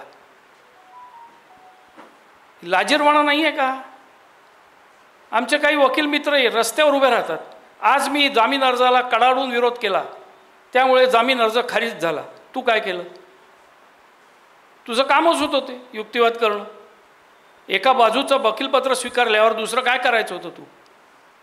त्याचा एवढा गवगवा कशाला, जाहिरात कशाला? याच्यामुळेच जास्त नुकसान होतं आहे. फार मोठं नुकसान आणखीन होईल आहे. कारण जेव्हा हे माध्यमं जे आज हा माझ्या हातात आहे, हे अपरिपक्व लोकांच्या हातात जाईल, आणखीन अपरिपक्व लोकांच्या हातात जाईल, जे समजूतदार असणार नाहीत, तेव्हा आणखीन गोंधळ होईल. जाहीर सभांमध्ये न्यायाधीशांना प्रश्न विचारणारे लोक आज आलेले आहेत, परंतु आम्हाला न्यायाधीश आणि वकिलांना त्याचं काही वाटत नाही. हे खेदजनक आहे. हे सगळं, ही मागणी का करावी लागते? कशाला कमिशन मग पाहिजे? सुप्रीम कोर्टामार्फत कशाला हवं? स्वतःहून त्या सुधारणा नाही करतायत. मला आज अनेक ठिकाणी बसून न्यायिक सुधार आयोग मागावा लागतो आहे. मीच मागणी केली, लॉ कमिशन पुरेसं नाही, let there be a judicial reforms commission. पण ते होणार नाही, कारण रिफॉर्मसाठी स्वतःची तयारी करावी लागते. पहिले पॅरोलचे काही नियम आहेत मित्रांनो, आव्हान द्यायचं आहे का त्यांना? पॅरोल मिळतो म्हणून वाईट वाटून घेण्याचं काही कारण नसतं. माझ्यासमोर प्रकरणं आलीत, मी पॅरोल दिला. मला एका प्रकरणात जाणवलं की व्यक्ती पॅरोलवर होती, पण पॅरोल संपल्यानंतरही ती हजर झाली नाही. प्रकरण माझ्याकडे उपस्थित झालं. परत त्याच्या वकिलांना प्रश्न विचारला. वकील म्हणाले तो सापडत नाही आहे. मी म्हटलं ठीक आहे, 2 आठवड्यांनी. थोडीशी सामाजिक परिस्थितीचा भान असलेला माणूस, मी भाग्यवान होतो, कारण तसं मला शिक्षण मिळालं, तसे संस्कार मिळाले. मी 2 आठवडे थांबलो. ती व्यक्ती 2 आठवड्यानंतर पोलीस स्टेशनमध्ये हजर झाली. आणि पोलीस आणि त्याच्या वकिलांनी, म्हणजे जे सरकारचे वकील आणि त्यांचे वकील दोघांनी मला सांगितलं, साहेब हा इथून पॅरोलवर बाहेर आला, घरी गेला, सख्या भावाने दरवाजा त्याच्या तोंडावर आपटला. माझ्या पोरीचं लग्न आहे म्हणाले, तू कशाला आलास? गावात माझी इज्जत काही राहील का? जा जिकडे जायचं आहे तिकडे. तदनंतर आईकडे गेला. आईनी पण तोंड त्याचं पाहिलं नाही. घरामध्ये शुभकार्य असताना तुझं तोंड कशाला पाहायचं? पॅरोलवरच्या व्यक्तीला असं कधीतरी वाटतं की आपल्या लोकांमध्ये जावं. तो एक त्याचा माणसाळण्याचा भाग असतो. ती शासकीय योजना आणि ते धोरण असं आहे की त्याला समाजामध्ये मिसळायचं असेल नंतर, तर काही वेळेला त्याला आधीपासून संधी द्यायची असते. त्याचा दुरुपयोग करणारे लोक आहेत, निश्चित आहेत, पण त्याचे असेसुद्धा काही परिणाम झालेले आहेत. बहिष्कृत जीवन जगतात माणसं. आमच्याकरता तू मेला असं प्रत्यक्षात आईबाप सांगतात त्यांना. त्यामुळे यामध्ये आपण बघितलं असेल, एक निवाडा आहे सुप्रीम कोर्टाचा, तो वाचा. लोकांनी तो वाचण्याची सवय सोडलेली आहे सगळ्यांनी.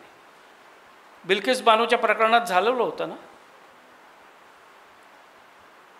त्यामुळे असं काही झालं आणि दुरुपयोग केला अधिकारांचा, तर तुम्हाला जाता येईल न्यायालयात. ही समस्या सुधारण्यासाठीच तर सगळं ह्या जो तुमचा प्रश्न आहे, very often trial ends in acquittal due to lackadaisical approach of executive, हे सगळं सुधारण्यासाठीच तर, हे सगळं बदलण्यासाठीच तर सुधारणा आवश्यक आहे ना. असं म्हणतात इंग्लिशमध्ये, ॲप्रोच या शब्दाचा अर्थ ॲडव्हान्सशी जवळचा आहे. All advance is approach. तुम्ही आणखीन पुढे जायचं असेल तर तुमचा अप्रोच बदलावा लागतो. तुम्ही समस्यांकडे कसे बघता, ती तुमची मानसिकता, तुमची जडणघडण ती बदलावी लागते. त्यासाठी आतून काहीतरी प्रयत्न करावे लागतात. असे होत नसतात ते.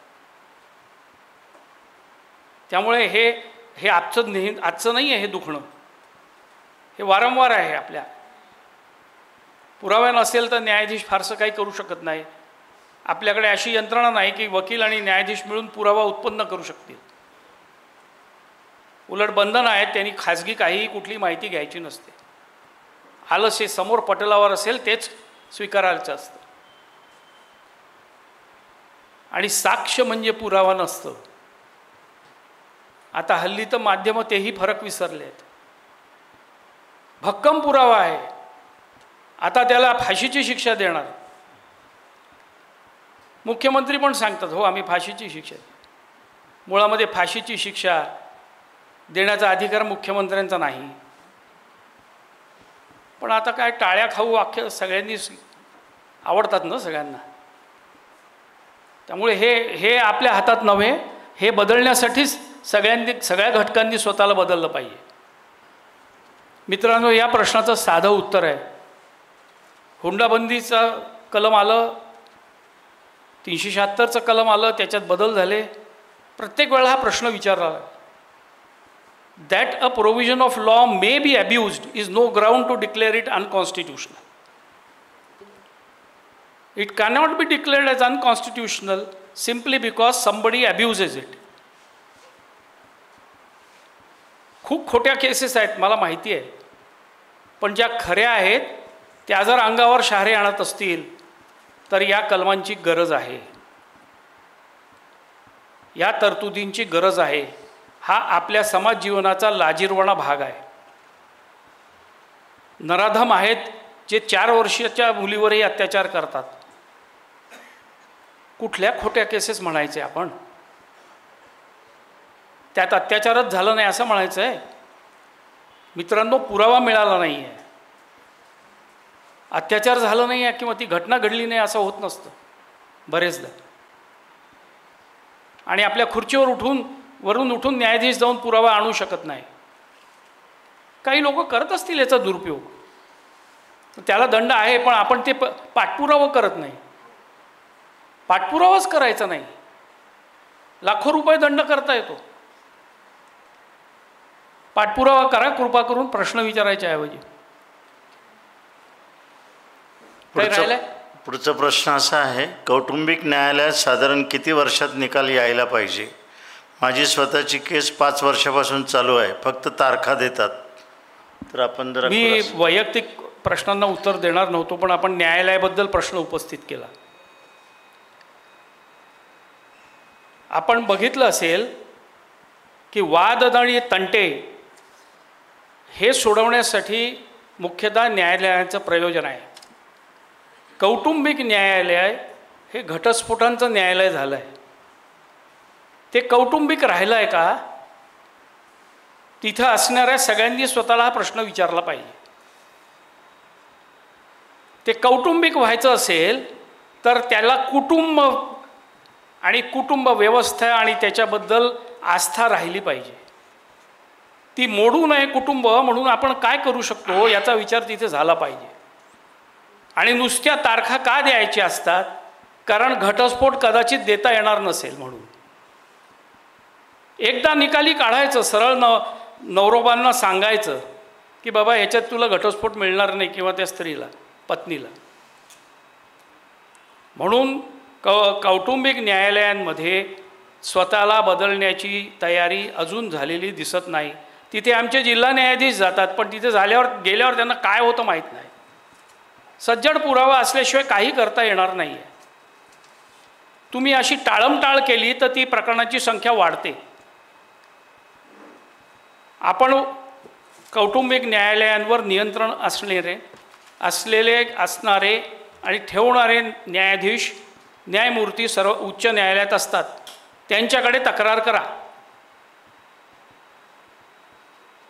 नावानिशी त्या न्यायाधीशांची पूर्ण यादी द्या, आणि मग कदाचित तुम्हाला आपल्या वकील साहेबांबद्दलही काहीतरी बोलावं लागेल, तेही बोलण्याची हिंमत ठेवा. मग मला प्रश्न विचारून सगळ्याची उत्तरं मिळणार नाहीत.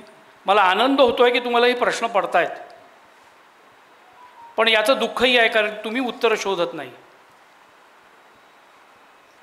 पुढचा प्रश्न, कधीकधी न्यायव्यवस्थेमध्ये कायद्यापुढे नैतिक न्याय मिळत नाही, कारण तपास यंत्रणांच्या चुकांमुळे कायद्यापुढे नैतिक न्याय मिळत नाही. याबद्दल आपले काय मत आहे? मी आपल्याला मार्टिन लुथर किंगचं वाक्य का सांगितलं? नैतिकतेसाठी काही कायदा आहे का? जे अनैतिक आहे ते बेकायदेशीर आहे, परंतु अनैतिक जे असतं ते बेकायदेशीरच नसेल असं जर कायद्यात तरतुदी असतील तर नुसत्या नैतिकतेच्या कसोटीला लावून आपण करू शकतो का काही निवाडे? नैतिकता नाही तिथे. याचं कारण असं झालेलं आहे की नैतिकतेचा जो भक्कम पाया आहे तो आपण विसरलो आहे, तो ठिसूळ झाला आहे. मी बरेचदा ही सांगड घातली होती, अनेक प्रकरणामध्ये घातली आहे की नैतिकता आणि न्यायासोबत कायदा सोबत गेला पाहिजे. पण आता काय झालं आहे, मूळ सिद्धांत जे आहेत, तत्त्व जे आहेत, ज्याला आम्ही ज्युरिस्प्रुडन्स म्हणतो, तोच विषय कुठे शिकवला जात नाही आणि गांभीर्यानं तर अजिबात नाही. ते सिद्धांतच ज्यांचे पक्के नाहीत, तत्त्वच जे त्यांना पटत नाहीत किंवा माहीत नाहीत, ते लोक असं काहीतरी करत बसतात.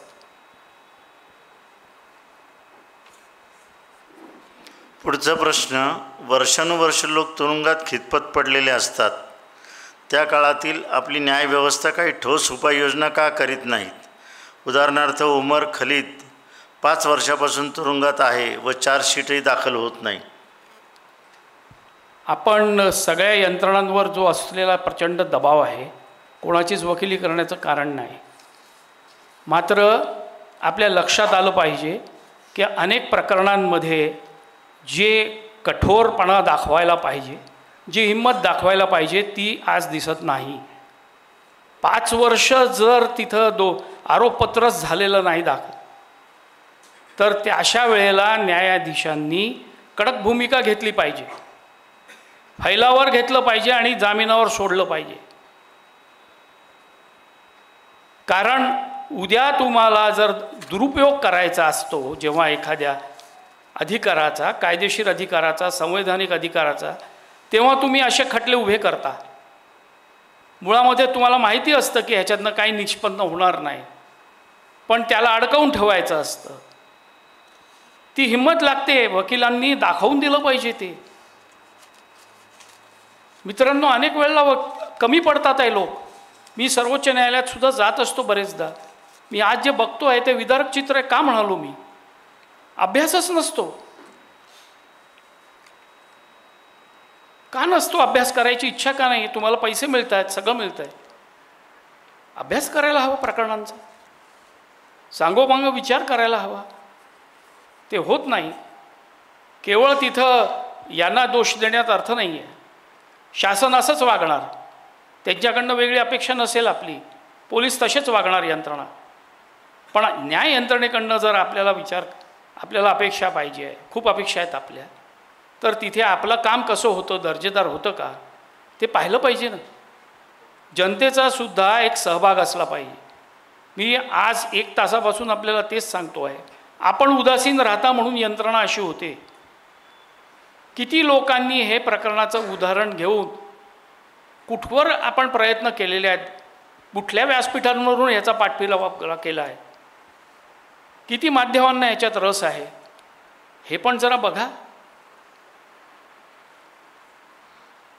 कारण त्या प्रकरणामध्ये मला माहीत नाही तथ्य काय आहेत, म्हणून मी त्याच्याबद्दल हे करू शकणार नाही. पण हे कारण जे आहे की 5 वर्ष खटला उभा राहिलेला नाही, हे गंभीर आहे. आणि कोणाला न्याय देणार? तिथे 50 लोकांचा जीव गेला दिल्लीमध्ये, जे जातीय दंगली झाल्या त्याच्यात. त्यांच्या कुटुंबियांचं काय, त्यांचं काय होणार? हे सगळे प्रश्न तिथे निगडीत आहेत. ही व्यक्ती तिथे आरोपी आहे. आरोपी ते गुन्हेगार हा प्रवास, हेच आपलं फौजदारी कायद्याचं हे आहे. हा प्रवास खूप जीवघेणा आहे. पुढचा प्रश्न, पासपोर्टसाठी पोलिसांचा कॉन्फिडेन्शियल रिपोर्ट असताना पोलिसांनी त्यांना हॅरॅसमेंट करणे, याला कायद्याचा काही आधार आहे का, असतो का? नेहमी असतो. मला आठवतं म्हणजे इतकी जुनी गोष्ट आहे ती. 1987-88 साली एका पक्षकाराला आमच्या असंच वारंवार मुंबईच्या आंतरराष्ट्रीय विमानतळावरून परत पाठवलं जात असे. आम्ही मुंबई उच्च न्यायालयात रिट अर्ज केला. माननीय भरूचा साहेबांनी पहिल्याच तारखेला आदेश दिला की याला पासपोर्ट देता की नाही. काही वेळेला अशा न्यायाधीशांची फार गरज असते. आज हे सगळं चित्र दुर्मिळ होतं आहे. भरूचा साहेबांसारखा न्यायाधीश काय करायचा? सकाळी प्रकरण आपण त्यांच्याकडे उपस्थित केलं तर ते फक्त सरकारी वकिलांकडे बघायचे. ते म्हणायचे आम्हाला एक प्रत ह्यांना देऊन टाका. त्या सरकारी वकिलांना त्यांच्या कोर्टाचा सगळी पद्धत माहीत असायची. ते सांगायचे, साहेब दुपारी 1 वाजता उत्तर देतो. सगळी प्रकरणाचं कामकाज थांबवून 1 वाजता साहेबांना तो प्रकरण आठवायचं आणि ते विचारायचे काय झालं? साहेब त्याला सांगा कार्यालयात जायला, त्याचा पासपोर्ट तयार आहे, त्याचं पारपत्र तयार आहे. आदेश द्यावे लागायची गरज नव्हती, काही नव्हतं. एक कटाक्ष त्यांचा पुरेसा असेल. पण ते आम्ही प्रकरण चिकाटीने पुढे न्यायचो. त्याला माहीत असायचं. आजकाल हे होत नाही. रिट अर्ज करा मुंबई उच्च न्यायालयात. पुढचा प्रश्न, बेलवर असलेले अनेक राजकीय पुढारी आज राजकारणात आहेत. ही पद्धत कितपत योग्य आहे? कायद्यात असताना काय करून मी, मला सांगा. असा कायदा नाही करता येणार ना कोणाला. आता जामीन अर्ज 2 वर्ष निघत नाहीत तर मग काय करायचं? आयुष्यामध्ये कामकाज करायचं नाही का? एकतर मला खूप एका सर्वोच्च न्यायालयाच्या आदेशाचं मला आठवण येते, ज्याच्यामुळे लोक त्याची चेष्टा करायला लागले. सर्वोच्च न्यायालयाने एकाला सांगितलं की तू जामीन अर्ज, तुला जामीन देऊ आम्ही, पण तू राजकारणात भाग घ्यायचा नाही. मग काय करायचं त्यांनी? राजकीय क्षेत्रातल्या लोकांनी करायचं काय? मग त्या पक्षांनी त्यांना काढून टाकायचं? काय करायचं? निवडणूक लढवायची नाही? काय करायचं काय? तो माणूस म्हणतो तेच माझं आयुष्य आहे, तेच माझं काम आहे. अरे असं नाही होऊ शकत बाबा. नुसते आरोप आहेत, हे लक्षात घ्या. मी तुम्हाला सांगितलं होतं मगाच, नुसते आरोप आहेत हे. तो गुन्हेगार नाही, त्याला जामीन मिळालेला आहे. आरोपीला गुन्हेगार समजू नका, त्याला जीवनातनं बर्बाद करू नका, उठवू नका त्याला. त्यामुळे पुढचा प्रश्न, हे सुद्धा कायद्याचं राज्य आहे. हां, लक्षात ठेवा. आपल्यावर वेळ येत नाही तोपर्यंत हे सगळं आठवत नाही आपल्याला. पुढचा प्रश्न, अंडर ट्रायल प्रिझनर्स हे किती काळ अंडर ट्रायल म्हणून तुरुंगात डांबले जातात? शिक्षा कमी व UTP काळ जास्त होतो तेव्हा जस्टिस कन्सेप्ट इफेक्ट होतो नाही का? हो ना, पण काही प्रश्न न्यायमूर्ती धर्माधिकाऱ्यांना विचारण्यापेक्षा शासनालाही विचारा ना. हेच मी म्हणतो, मूलभूत सुविधा छान दिल्या आहेत इमारती, पण त्यातली किती दालनं रिकामी आहेत बघा तुम्ही. मुंबईमध्ये PMLAचं फक्त एकच कोर्ट आहे. CBIला इतकी मोठी बिल्डिंग दिली आणि कोर्ट दिलं, सगळं दिले, पण तिथे न्यायाधीश नाहीत. आहेत तो एकच न्यायाधीश किंवा 2 न्यायाधीश. त्याच्याकडे खंडीभर प्रकरणं आहेत. काय करेल तो बिचारा? आणि तो वकीलही काय करेल? हे सगळं व्यवस्था बदलण्याचं सुद्धा हे असतं. तुम्ही विचार करता हे चांगलं आहे, पण नुसते प्रश्न विचारू नका. हे कुठेतरी चुकीच्या ठिकाणी हा प्रश्न विचारला तुम्ही. आपण आता बंद करायचं. 2-3 प्रश्न राहिलेत, छोटे आहेत. एका छोट्या देशाने भ्रष्टाचार कमी करण्यास रोबोट मंत्री AI ने तयार केला. हो, असा प्रयोग आपल्याकडे घातक होईल. न्यायसारखे होईल का? घातक होईल, घातक. मी रोबोटिक सर्जरी झाली कुठेतरी मुंबईला, त्याच्याबद्दल खूप लोकांचं कौतुक. मी म्हटलं माझ्या शरीराला मी काय यंत्राला रोबोला हात नाही लावू देणार बाबा. मला डॉक्टर बरा वाटतो. तुम्हाला बरा वाटतो ना न्यायाधीश? का रोबो हवा आहे? यंत्र मानव असतो का? यंत्र मानव म्हणायचं. तो मानवाला आता पूर्णपणे बाजूला सारेल असं कोणाकोणाला वाटतं. हजारो कौटुंबिक खटले वर्षानुवर्षे प्रलंबित आहेत. त्याचे कारण न्यायाधीश यांची संख्या कमी किंवा तेथे न्यायाधीश येऊ इच्छित नाही असे ऐकायला येते. हे काय असेल तर यावर काय करावे? मला थोडंफार असं वाटायला लागलं आहे. याचं एक कारण जे आहे ते अनेकांना आवडत नाही, मी जे देतो दरवेळेला. ही सगळी प्रकरणं काम चालवणारे न्यायाधीश जे आहेत ना, त्यांचं नाव कधी वर्तमानपत्रात येणार नाही. आणि आता माझं नाव वर्तमानपत्रात आलं पाहिजे ही हौस खूप आहे. वकिलांनाही आहे आणि न्यायाधीशांनाही आहे. मग काय करायचं? आपण वठणीवर आणण्याचं काम केलं पाहिजे की नाही त्यांना? हे काय ते करतच नाहीत. उच्च न्यायालयात सुद्धा ही अपीलं पडवू नयेत, घ्यायचीच नाहीत. हा सगळ्यात मोठा दुर्दैवाचा भाग आहे. आपली दिवाणी, तुम्ही फौजदारी न्याय ह्याच्याबद्दल बोलता, दिवाणी ह्याच्यात फार गंभीर परिस्थिती आहे. कामच करायचं नाही या लोकांना. मध्यंतरी सर्वोच्च न्यायालयाने एक आदेश दिलेला आहे, 6 महिन्यात सगळी दरखास्तीचे अर्ज निकाली काढा. म्हणजे हुकुमनामा दिल्यानंतरची अर्ज आहेत ते निकाली काढा. ते सुद्धा 10-10 वर्ष प्रलंबित आहेत. कारण ही कामं केली की पेपरात नाव नाही येत ना, माध्यमात नाव होत नाही, प्रसिद्धी होत नाही. हे करायचं नसतं बरेच लोकांना. शेवटचा प्रश्न आहे, एका फर्स्ट इयर LLBच्या विद्यार्थ्याने विचारलेला आहे. हो sir, what kind of advice you will give to first generation lawyer how to build litigation skills and success in advocacy? हे लोक आहेत ना बसलेले, first generation or any generation lawyer has to study hard, has to devote himself, and first of all he must have belief in his own ability, belief in the system, that this system is capable of rendering justice. लोकांना न्याय मिळू शकतो. यंत्रणेतले हजार दोष असले तरी हा तुमचा विश्वास फार मोठं काम करू शकतो. तो विश्वास ठेवा पहिले. आपणच यंत्रणेतले लोक इतके हतबल होतो. मला आठवतं राम जेठमलानी साहेब आणि सिरवई साहेब होते, नरिमन साहेब होते, ते आम्हाला नेहमी सांगायचे, त्याला बसलेल्या माणसाला काम करायला लावा. तुम्ही इथे रिकामे काय बसलात चहा पीत? ते आम्हाला कॅन्टीनमधून हाकलवून लावायचे. जा पहिले प्रकरणं चालवा. आम्ही म्हणायचो साहेब ते न्यायाधीश आहेत ना, तारखाच देतात, घेत नाहीत. काम करायला लावा त्याला. काम करण्यासाठी बसलाय तू. तू काम करू शकत नाहीस, तू नालायक आहेस, त्याला सांग, दोष देऊ नकोस. आपल्यामध्ये हे आणता आलं पाहिजे. आपल्याला आजूबाजूला वर बघायची गरज नाही. खाली मन घालून मेहनत केली की त्याचं फळ मिळतं. जे असा लोकांना मिळालं आहे, अनेकांना मिळालेलं आहे. जे प्रकरणं येतील तुमच्याकडे ती तुम्ही स्वीकारा. तुम्ही त्याच्यातनं ताऊन सुलाखून बाहेर याल आणि मगच तुम्हाला यश प्राप्त होईल. तोपर्यंत असं झटकन यश मिळत नसतं या क्षेत्रात.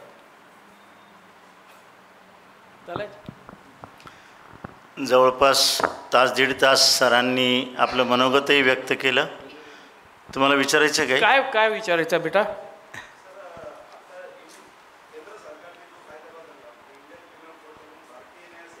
हो हो. माझं नाव आता बदललं तर माझ्यात फरक होईल का? अशाने फरक होत असतो काय? सरांनी अतिशय छान पद्धतीनं आणि नेमकेपणावर धन्यवाद. मला खरं इतकं भरून आलं आहे. आपण सगळे लोक इतके पिढ्यानपिढ्या इतकं प्रेम देतात, याच्यापेक्षा आणखीन काय हो? त्यांचा स्पष्ट वक्तेपणा आपल्या सगळ्यांनीच अनुभवलेला आहे. न्यायदान पद्धतीच्या बाबतीमध्ये त्यांनी स्पष्टपणे काही ओरखडे उमटवलेले आहेत आणि स्पष्टपणे आपली मतं देखील मांडलेली आहेत. पिन ड्रॉप सायलेन्स आपल्या सभागृहामध्ये होता आणि आपण अनेक प्रश्न विचारून देखील